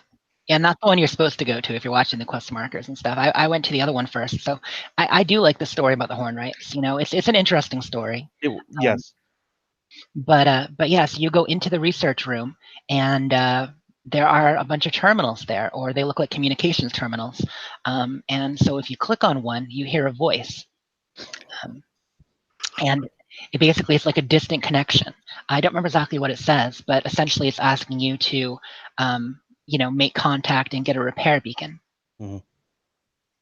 So then getting a repair beacon, that wasn't too tough. I'll be honest, that one did take me a little bit. I clicked on a lot of things before I found the right one. But once you get it, you can find a code to get the repair beacon. And then you need to find where to put it in. So like Andrew's saying, a lot of diamonds right near each other. Mm-hmm. And then you get the beacon. And I don't know. Anyone else have any story about this? Because I basically just grabbed that beacon, read the terminal, and ran downstairs. Yeah, same. Although there is one thing. It's a little unusual that you get that code from the terminal entry, and then you have to go enter the code. Most of the time, it just gives you the objective, or it gives you a holotape or whatever. But this one, you actually have to enter the code, which is probably. You have to type the digits. Yeah, you actually have to physically type the digits in, which is probably sort of like training for the launch codes, where you have to do the same thing.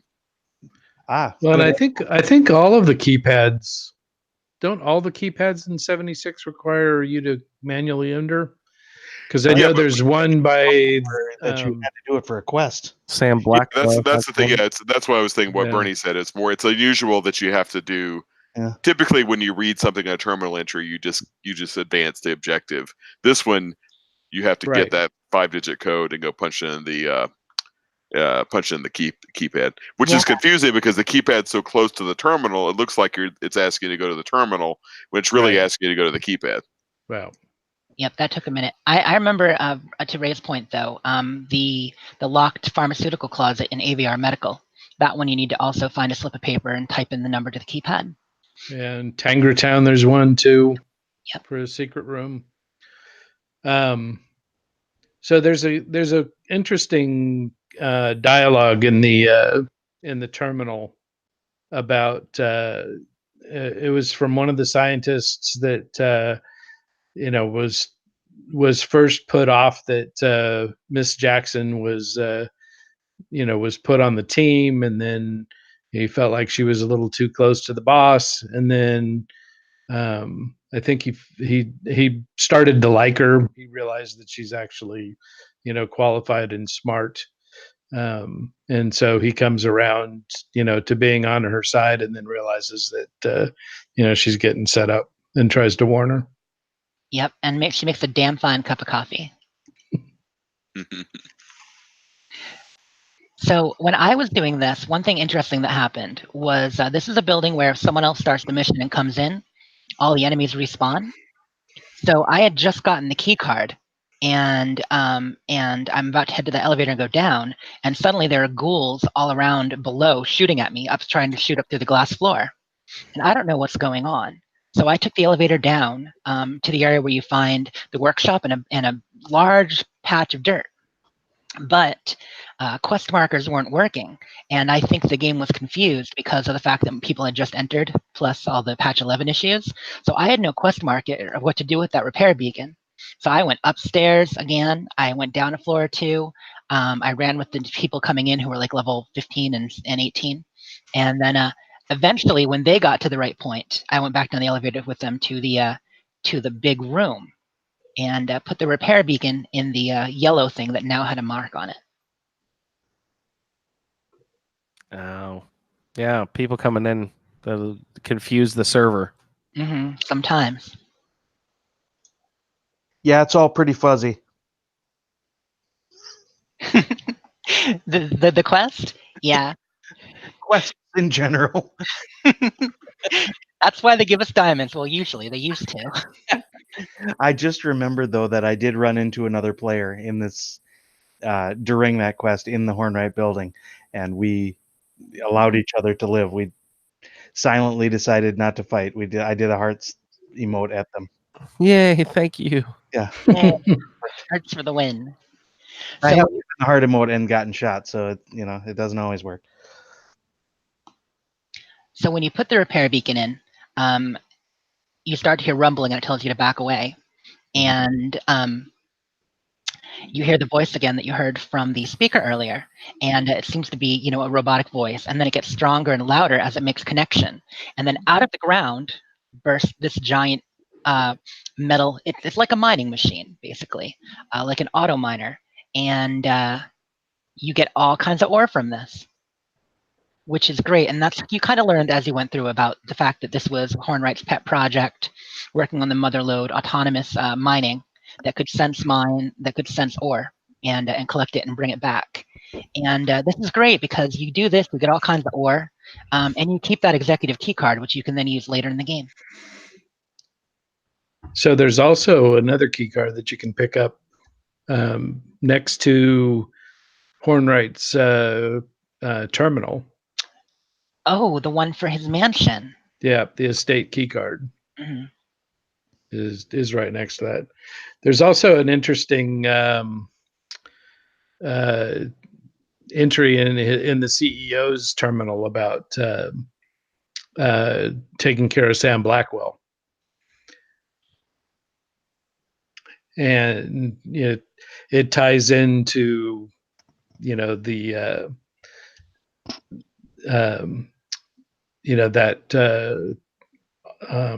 enclave beginning where you go to the bunker, and also when you're in where the motherlode is,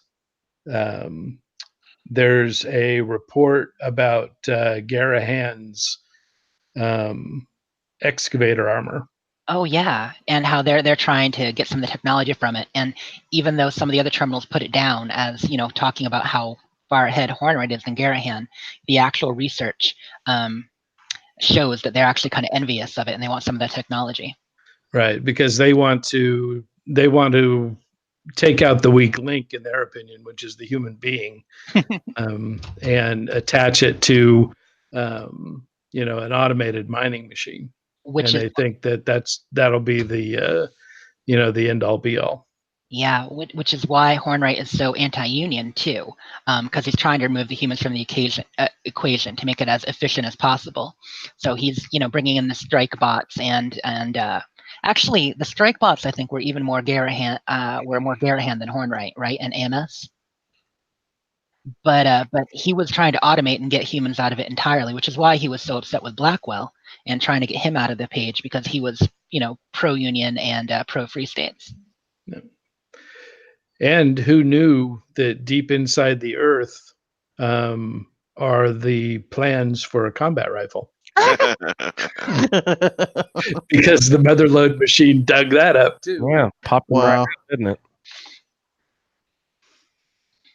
Well, I, for one, was glad to get the combat rifle. I'm going to proceed to build a new one. Absolutely. Actually, I just found a nocturnal legendary one that is a 2-star, does 10% more damage if you're mutated. So I like using that one. Mutants Nocturnal? No. Those are 2 different rifles. I actually I have 2 of them that I switch back and forth. The nocturnal one actually does, what is it? Is it more damage at night? Yeah, although it defines night kind of oddly because it's not 6 to 6. It peaks at like 6 a.m. or something. I would before I looked at it, I would have assumed like it'd peak at like 2 a.m. or midnight or something more in the middle of the night. But I think it peaks at like 5:59 a.m. or 6 a.m. or something. Oh, like it just gets stronger It as the night goes starts. on. Yeah, it starts. I think that's what it is. It starts at dusk and gets stronger all the way to 6, as opposed to kind of, starting at 6, peaking at midnight, and getting weaker from midnight to 6. It actually gets stronger over a 12-hour period, which is, I don't know. For me, that was just sort of counterintuitive. Yeah, that is really strange. It is. I'll have to take note of that. Check me on that, Andrew. Next time we look at it at like 5:50 or 5:30 a.m. I think that's when it's strongest. I just figured it would be a simple modifier that went on at a certain time and off at Oh another no, time. that would be too simple. No. Yeah, that would be way too simple. I would also assume that too, Bernie. Yeah. I That's tend to not why use those because I like to know where my stats are. Just because you just never know. I'm like, you like, if you fast travel and you advance the clock by a couple hours, your weapon may be worthless. It's not even better than a non-legendary item. That's why, like, the nocturnal effect, I'm not a fan. Yeah, no, any of the on-off ones. And I don't use them. Yeah, I didn't even realize that was a possible thing, like bloody and stuff. But I guess there are a lot of effects in this game in 76 where it does increase based on a certain thing. Yeah.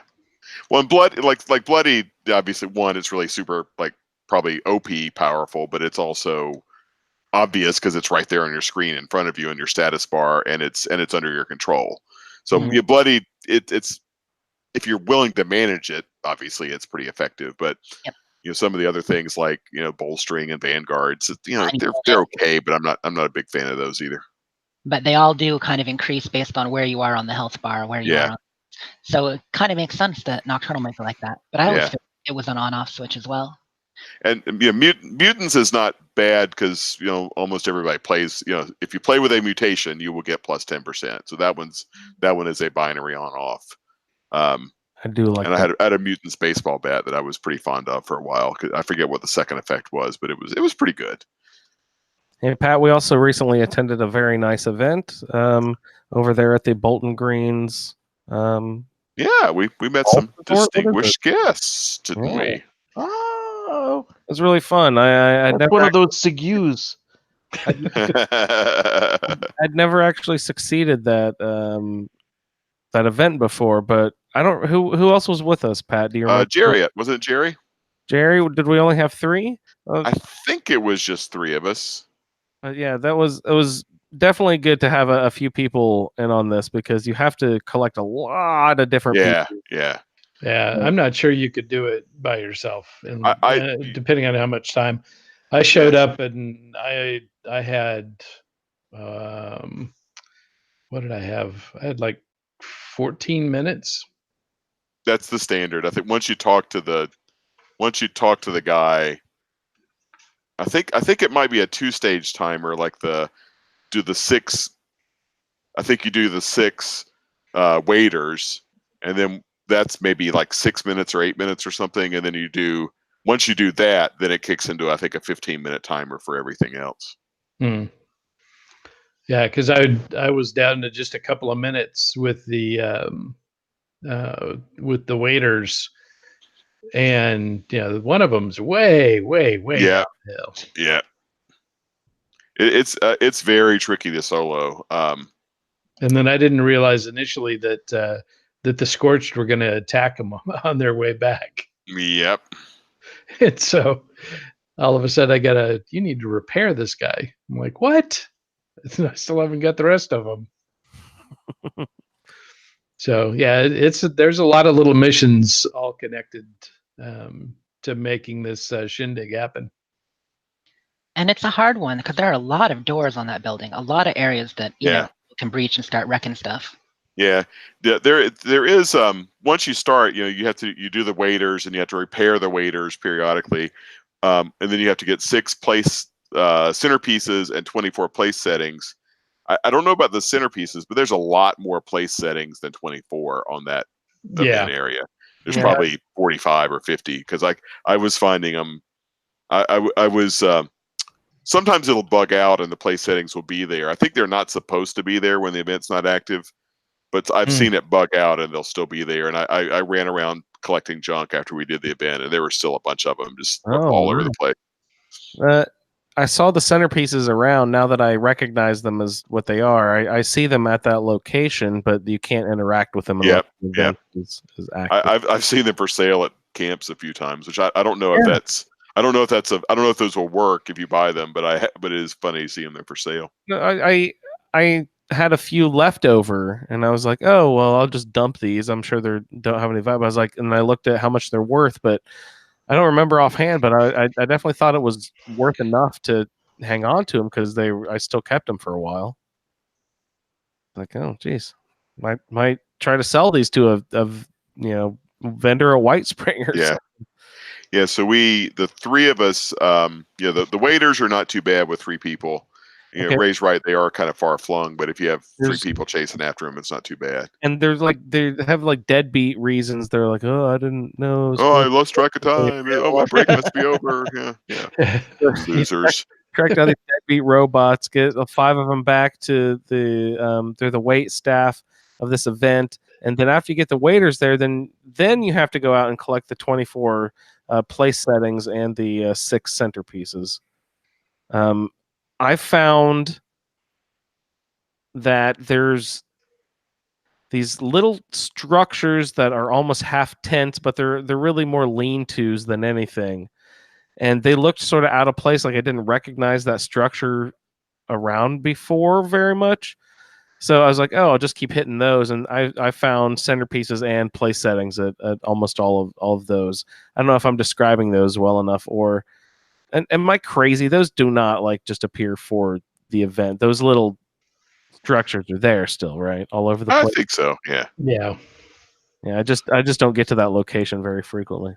And there's a fair number of them like inside the house as well. Like I was exploring the attic, and I found like there's one room with like 4 place settings. So if you, I think if you really wanted to 100% the event, if you sort of mapped out where they are and went after it in a very organized way, I think you could 100% it reasonably easy. But it'd be a fair amount of work because you'd have to sort of map everything out. And I think we wound up with all 6 place settings and 21 out of 24 place settings and all 6 of the centerpieces, which is not bad. That was enough. I thought, oh no, we fucking failed, but it gave us like success. Ding! It gave us all the things.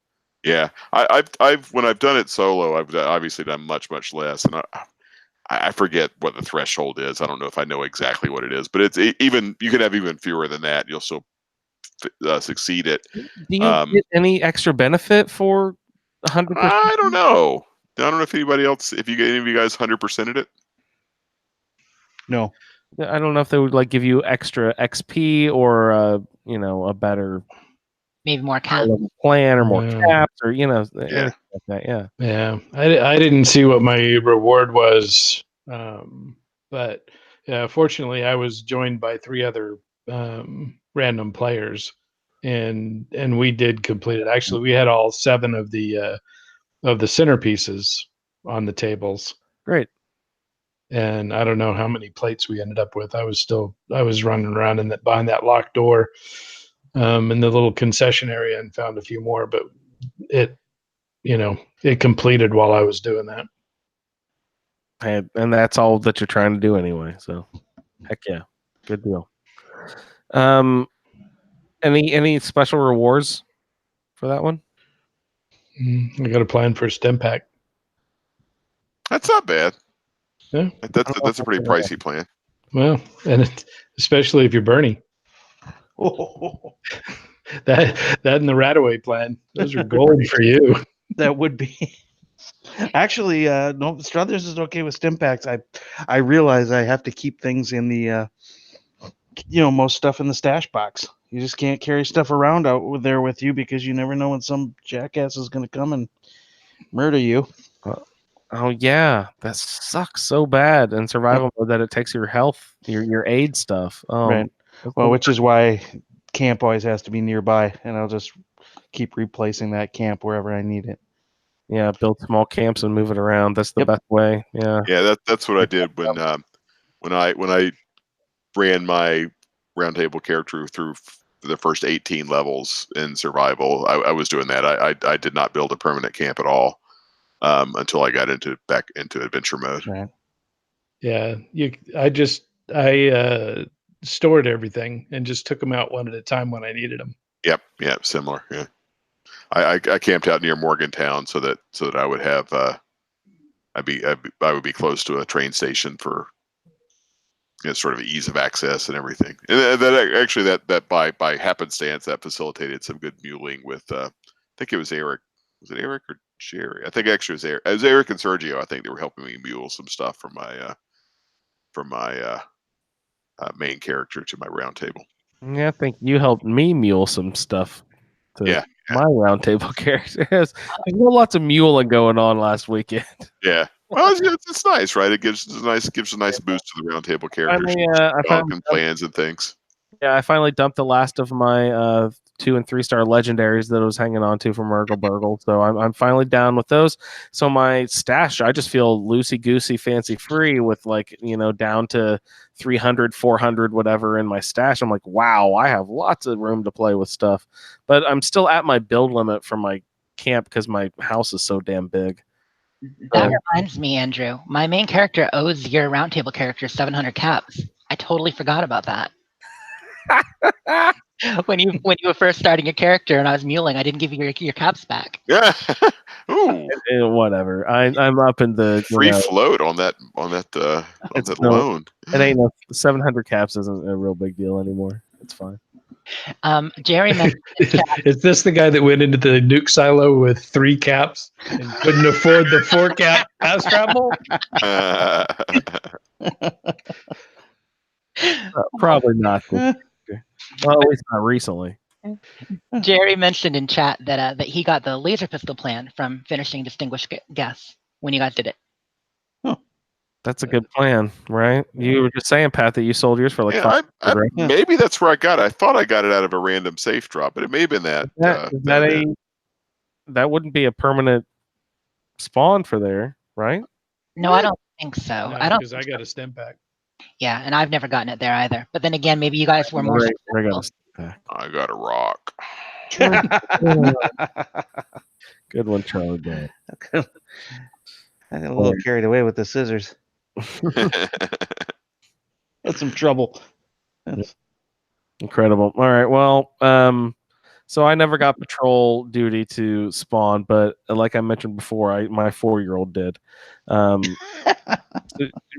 You run up to the front door of the penitentiary. What is the location actually called?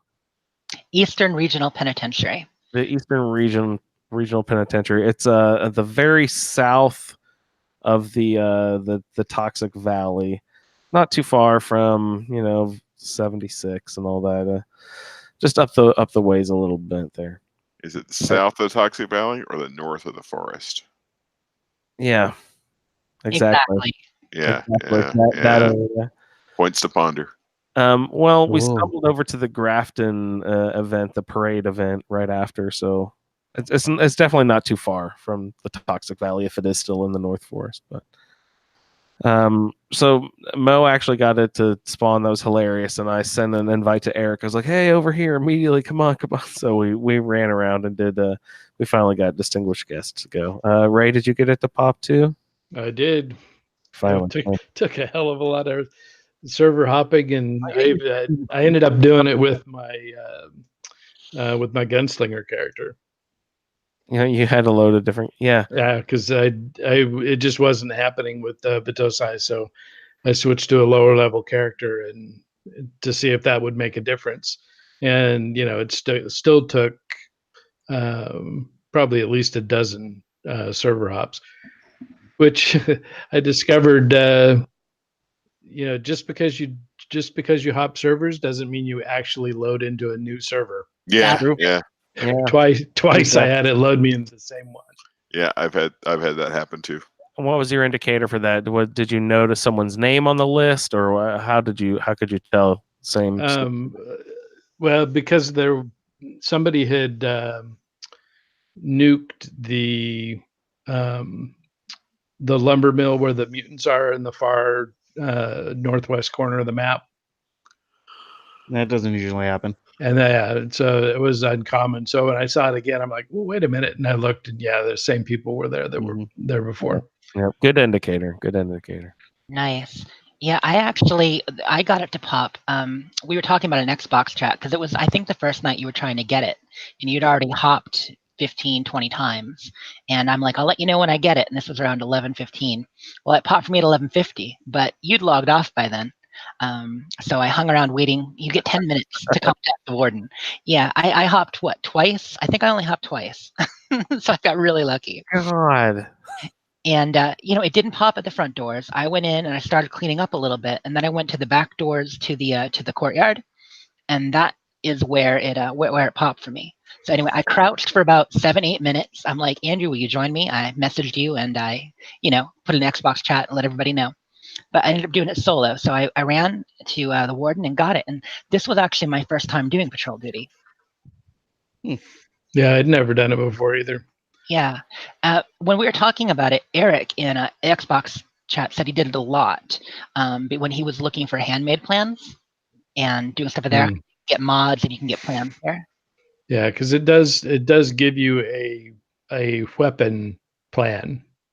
It's not a specific weapon, but yeah, it's a lot of people do it for the handmade rifle. That's interesting. So he had previous knowledge that you got a weapon plan for it, because he sort of in an excited way immediately after said, what plans did you get, man? And I was like, I know he's into clothing and stuff, but I thought it was just kind of strange that he immediately asked what plans I got. So that's funny that he knew that because he's done it before, that you get certain plans to spawn there. Okay. Yeah, I got a really shitty weapon spawn. I got the crossbow plans. You guys get excited, everybody! Yeah. The Yeah. crossbow plans. And actually, I got kind of excited at one point. I had hopped and got the announcement that a event had started, but when I looked at it, it was Jailbreak. Yeah, that happened to me too. Very frustrating. There's another event that can pop there too? Yep. No. So, yeah, and evidently there's another one you can get too if you come across the marshals that are roaming around. Yeah, that's actually going to be a quest later. That's falsely accused on the schedule. Okay. Well, that could be a problem spoilers. because I found those and I couldn't get it to start. So, it's waiting until it's on the schedule, then it'll start for me. There you go. By the way, one thing we haven't mentioned, when we were setting up this season, we asked for a lot of suggestions. So the person who suggested Motherload was David Medlin, and I'm afraid I'm to blame for suggesting patrol duty because I had never done it. And now you know why. Yeah, because it's so hard to get, but apparently not for me. It's a good quest to take because of because you get the weapon plans, but evidently it doesn't spawn as much as it used to. Yeah, one thing I have to say, I really liked this event.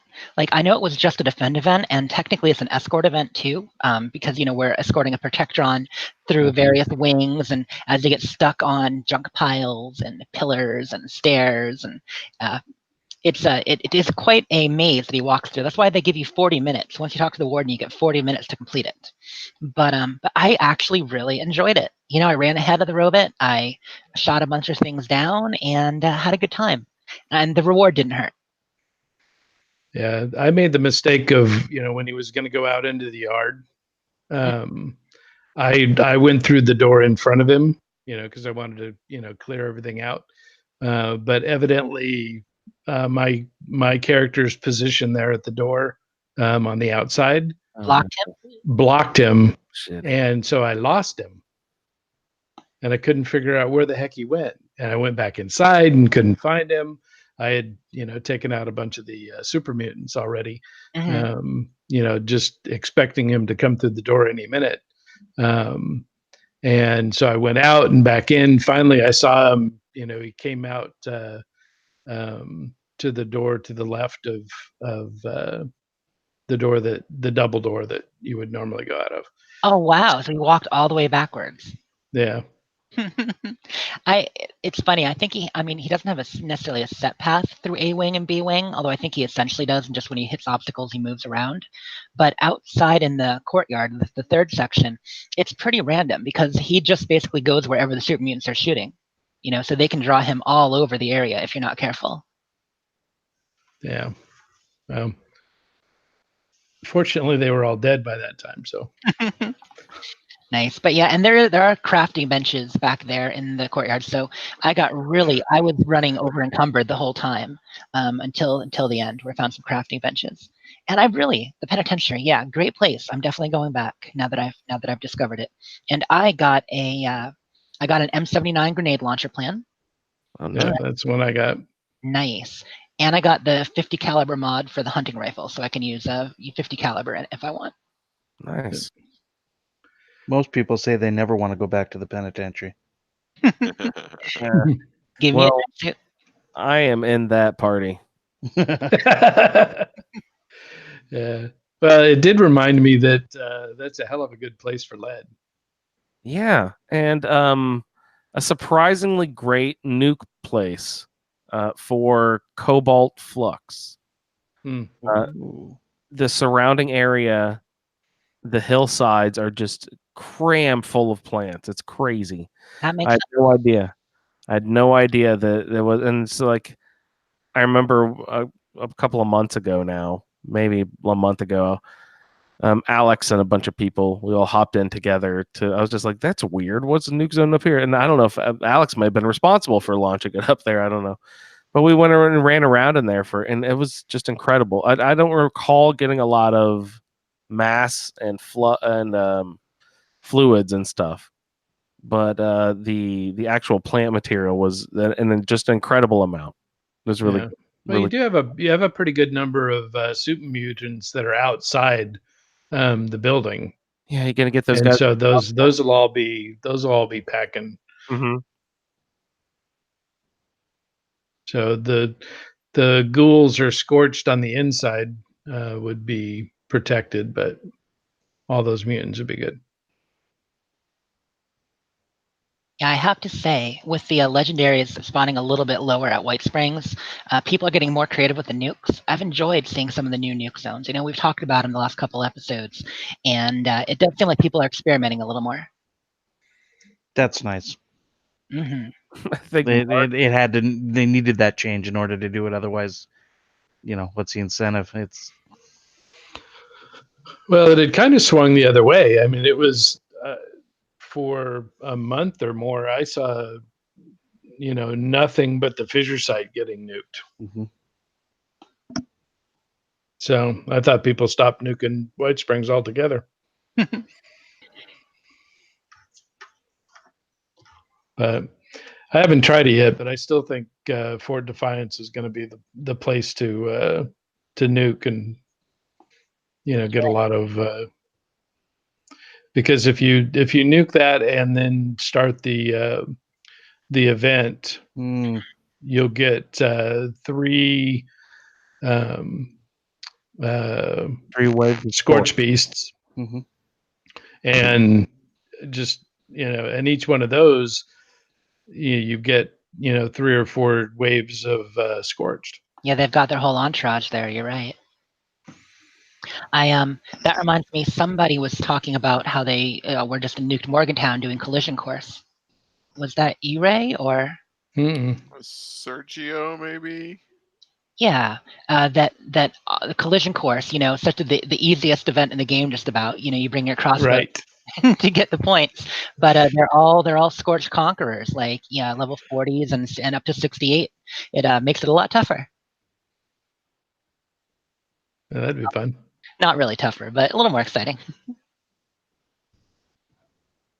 But that is something we've learned, that we hadn't really, because people weren't experimenting with nukes, about how with workshop waves, they're all affected by the nuclear blast, and then now events also affected by nukes. So that's definitely something to take into account. Good and new, yeah. Yeah. So I did get a chuckle when the Protecton goes into the security office Oh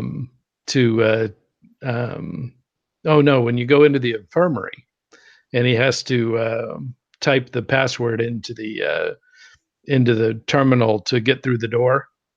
The password is password. I did not get that. Yeah, and of course, he does it, in mnemonics. So,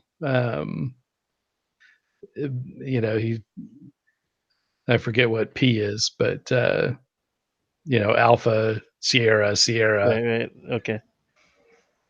Oh, that's funny. I didn't even catch that. That's awesome. Yeah, he started saying it, and I'm like, okay, I got to write this down. P A S. I'm like, oh shit.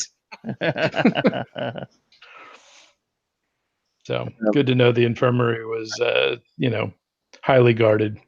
If only that were the key code to the nuke code on the wall at the end for the nuke launch. Yeah. Password. 1, 2, 3, 4, 5, 6. Yeah, it's a 1, 2, 3 fake street. Great. All right, guys.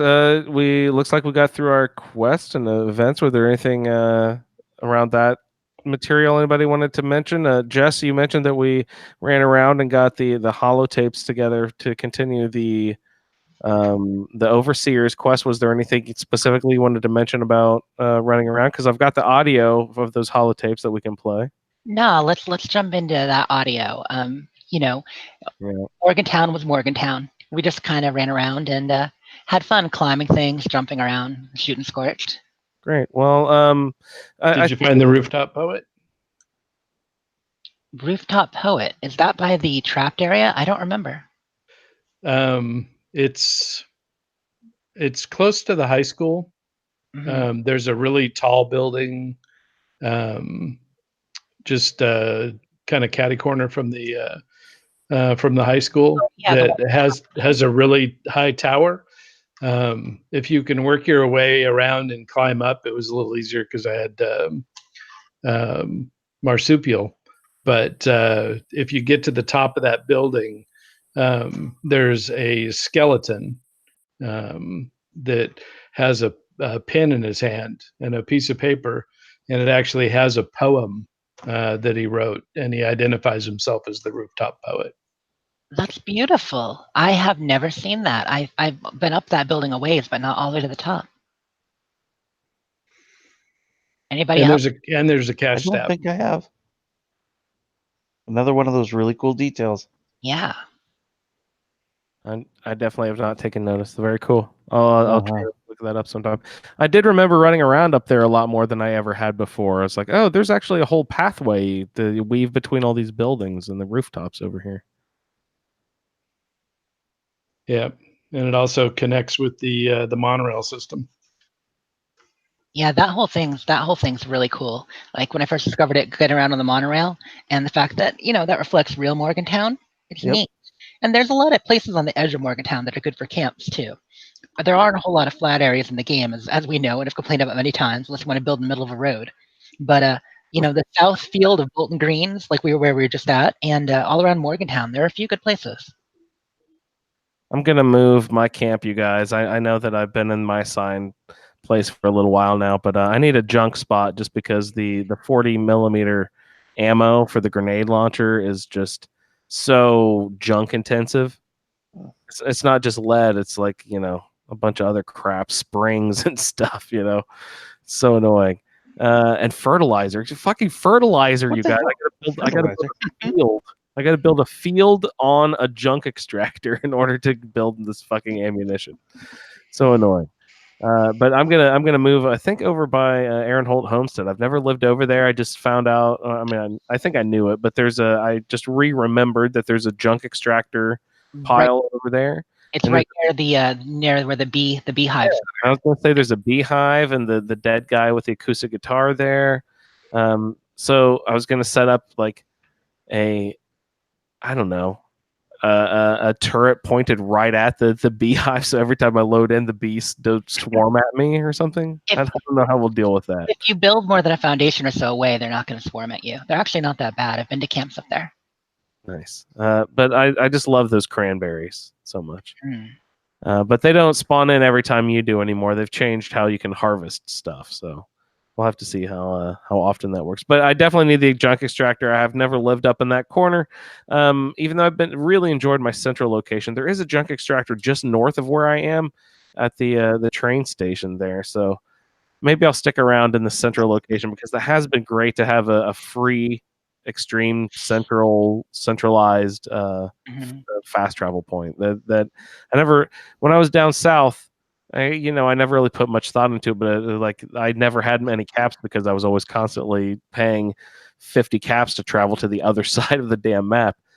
When you have a free fast travel point in the middle of the map, you really cut your travel expenses in half. It's pretty amazing what the difference is. Mm-hmm. Yeah, when I had my camp in the Savage Divide for a long time, it was kind of a nice counterpoint because it was roughly a little farther north than 76, but not too far north. But it was like on the horizontal axis, it was about a third. So I had that one about a third from the east edge, and then I had there's Vault 76, which is roughly a third from the west edge, and that was a good balance. That's exactly what I was going to say. If you really want to be the most economical about it, what you want to do is measure the distance from the northwest corner that Vault 76 is, and then you want to be the exact same distance from the southeast corner. You know what I mean? And that would be the exact equidistant, like free fast travel all over the place. Kind of over toward the satellite array between, Blackwater Mine and that. Yeah, exactly. Yeah. Right. Yeah, and there's actually that it's very popular. So you'd not load a lot, but there's that pond there where you can somebody in the group. Super. Yeah, where you can build over the water, and it's there's an extractor there, and you can actually I've actually visited a number of vendor camps there because you can actually put your extractor in the water, and it's a really cool camp location. Oh, real quick, I know Jess, we're going to try to wrap up the show here because I know we got stuff to do. But could you just mention the underground camp? I thought that was a really cool thing. Oh, yeah. So I posted up in the group. So something, I've been fascinated with is the upside down in the game. When you can get under the textures and see the underside of the world. And there are a few spots in game where, you can wiggle through rocks or whatever and get to the upside down. Well, I found a camp that was posted on YouTube, and this person managed to glitch a foundation into a wall near the White Springs. Up near top of the world. And by putting a couch, because you know how you can use the crafting or sitting animation to get through walls, get through things? He managed to put a couch just against this wall, so when he sat on it, it pushed you through the wall on the other side. And he managed to build a stairway down from that foundation and then built a whole camp in the upside down. Whoa. It was amazing. Cool. That's a great video. Yeah, the atmosphere is so beautiful, and he had artillery there that he was using as fireworks, and yeah, I saw that. I was mad jelly. I don't want to tear down any of my current camps. I am gonna find that video. Got to try it. Yeah, it's put it up probably like 3 days ago, or just search Fallout 76 glitch camp. I think I missed that. Okay, that was a good one. Yeah, very cool. Is it something that we can all still try at this point? They talked in with update 11 or just before that they were making it so you could no longer bury full foundations underground. But that being said, this camp is still there, so I think if you can still fit it mostly under, I bet it would work. I really want to try it. Well, that was a great batch of info this evening. Was there anything else that anybody would like to cover? Quick thing to mention as far as the tip goes, and this is something people know, but a lot of times I like to mention these things in case there are people who haven't thought about it. We're having more server disconnects again, and one thing to remember is that on the social menu, a lot of times you want to stay on a team so that you can rejoin your team if you get kicked from a server. But on the far side, everybody you've played with recently, in other words, everybody on your same server, is there on the right side, highlighted. So if you get kicked and the whole server wasn't kicked, where it shut down, you can just go over and click on one of those top 10 people over there and join them, because you can join from that social menu, and you might get back on the same server. You might have lost your workshop, but everything you built would still be there.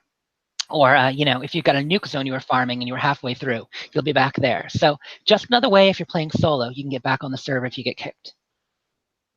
Good point. My goodness, you are all kind of useful. That is amazing.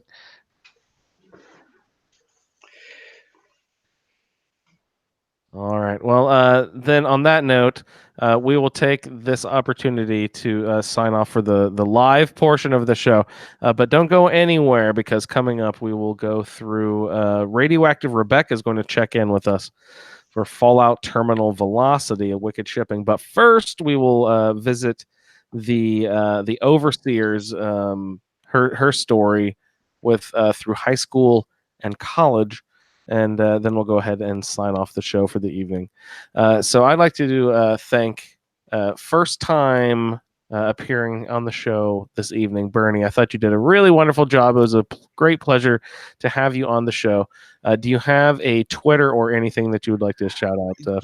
Well, you can visit me. Yeah, I use Twitter more than Facebook, actually. So I know that I've got a few of the group mutually followed on Twitter, but I am Ben Roman Rock on Twitter, at Ben Roman Rock. That's my Ben Roman would be my Rockstar alter ego pseudo handle name. It's actually, it's based on my real name. It's just a little bit shorter and slicker. Very nice.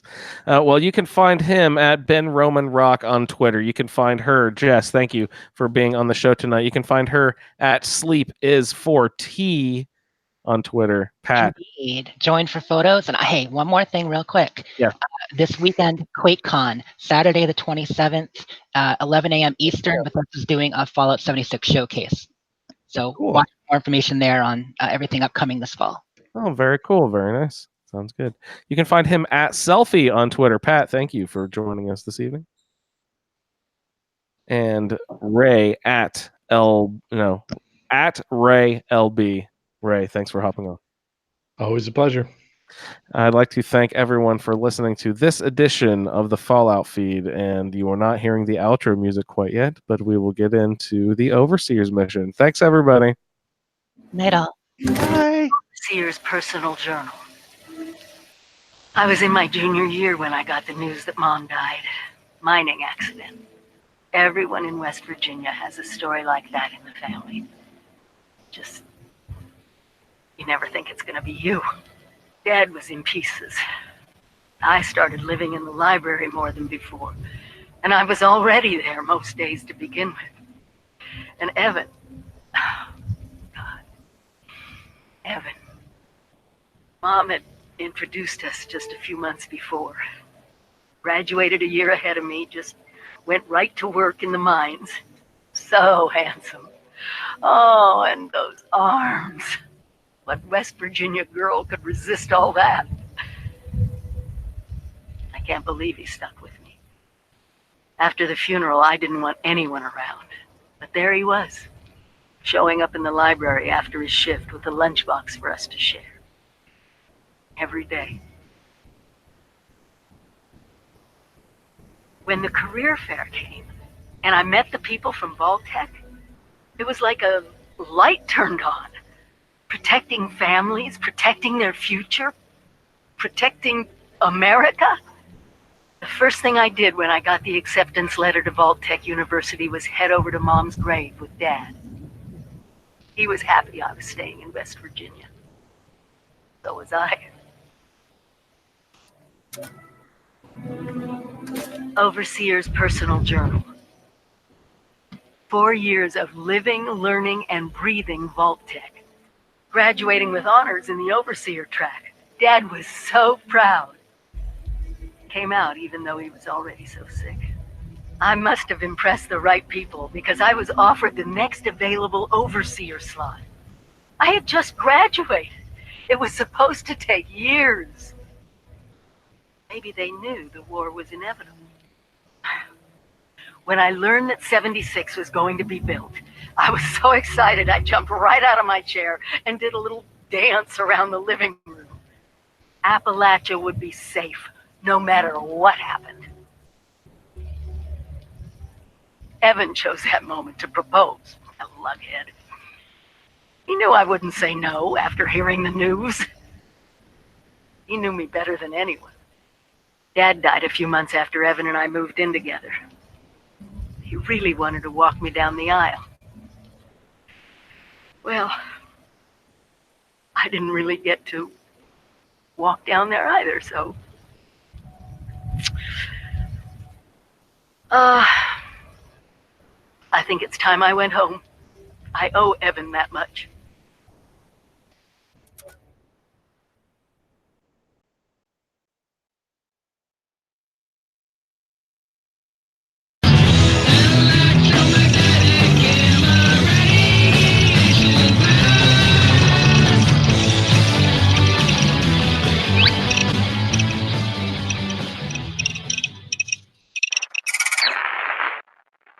This is Rebecca. I came back to the cabin and found loads more recordings from volunteers. I'm pleased to say that Freighter made it out of the Institute. I'm so relieved because I really didn't want to have to go in there after him. That place just sounds weird. I was looking at the magazine that Andrew left for me, and there was a cutting from a newspaper that had been slipped in between the pages. It's from the Charleston Herald, and it says, "Tolling the Tale of the Bells. Monday, October the 18th, 2077. Charleston. First Friends Church has undergone an audible transformation through a fundraising effort to automate their bells. Pastor Obadiah Williams thanked the congregation for their hard work. These bells shall serve as a beacon of hope in the most difficult of times by reminding us all of what we can achieve when we work together," the pastor declared during yesterday's stirring service. The bells will outlast this congregation as they're powered by a fusion core made available to the church at a significantly reduced cost by the kindness of Mr. S.L. Llewellyn, owner of Thunder Mountain Power. I'll have to see if I can visit that church sometime and see if the bells are still working. In the meantime, though, I'm heading back out. I've come south of the cabin to a place called Wicked Shipping Fleet Lockup. There's some dead ghouls in here. I've found a terminal. It says, "User Blake Flynn signed in. Cargo manifests, shipping manifests." Then there's some details about shipments, uranium pellets for General Atomics factory, fuel cells for Corvega assembly plant, and some waste material for mass fusion containment. Wicked Shipping Company memos. Check this message. Please, kids, remember that deliveries must go through Tim or me before driving out. It's mad important. Do not deliver straight to the client, especially not before we change the papers. Do have me or Tim do a pass over the cargo and sign off. This is big, guys. Don't screw up unless you want to end up like that last freaking idiot who delivered the full cargo and put our asses in hot water. Signed, Bossman Blake. In another part of the building, there are two skeletons slumped against walls and a holotape. Blake, I want you to listen to me as a brother here. This whole deal with Eddie is wicked shiesty. I mean, what kind of business partner threatens to kill you if the deal doesn't go his way? We are in way over our heads, man. I can't see a way out of this. No way except shutting down and getting out of Dodge. Give me a chance to talk this out with you face to face. I just want both of us to get out of this. I wonder who Eddie was. He sounds like someone who's best avoided.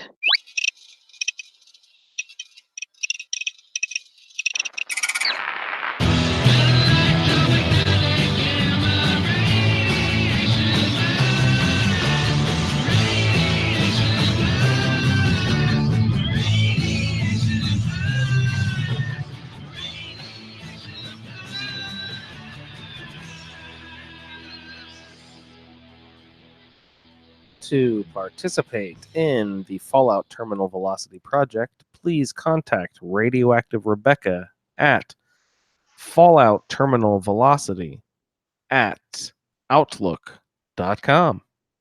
Thank you for downloading this episode of the Fallout Feed Roundtable. If you are interested in doing a play-along character with us, the show can be contacted by emailing falloutroundtable@gmail.com. For the roundtable schedule, our Amazon link, and all other show information, please head on over to asapodcasting.com, where you will find the Fallout Feed, a Skyrimatic podcast, our YouTube channel, the Chatterbox, as well as other content. Once again, thank you for downloading, and we'll see you in the wasteland.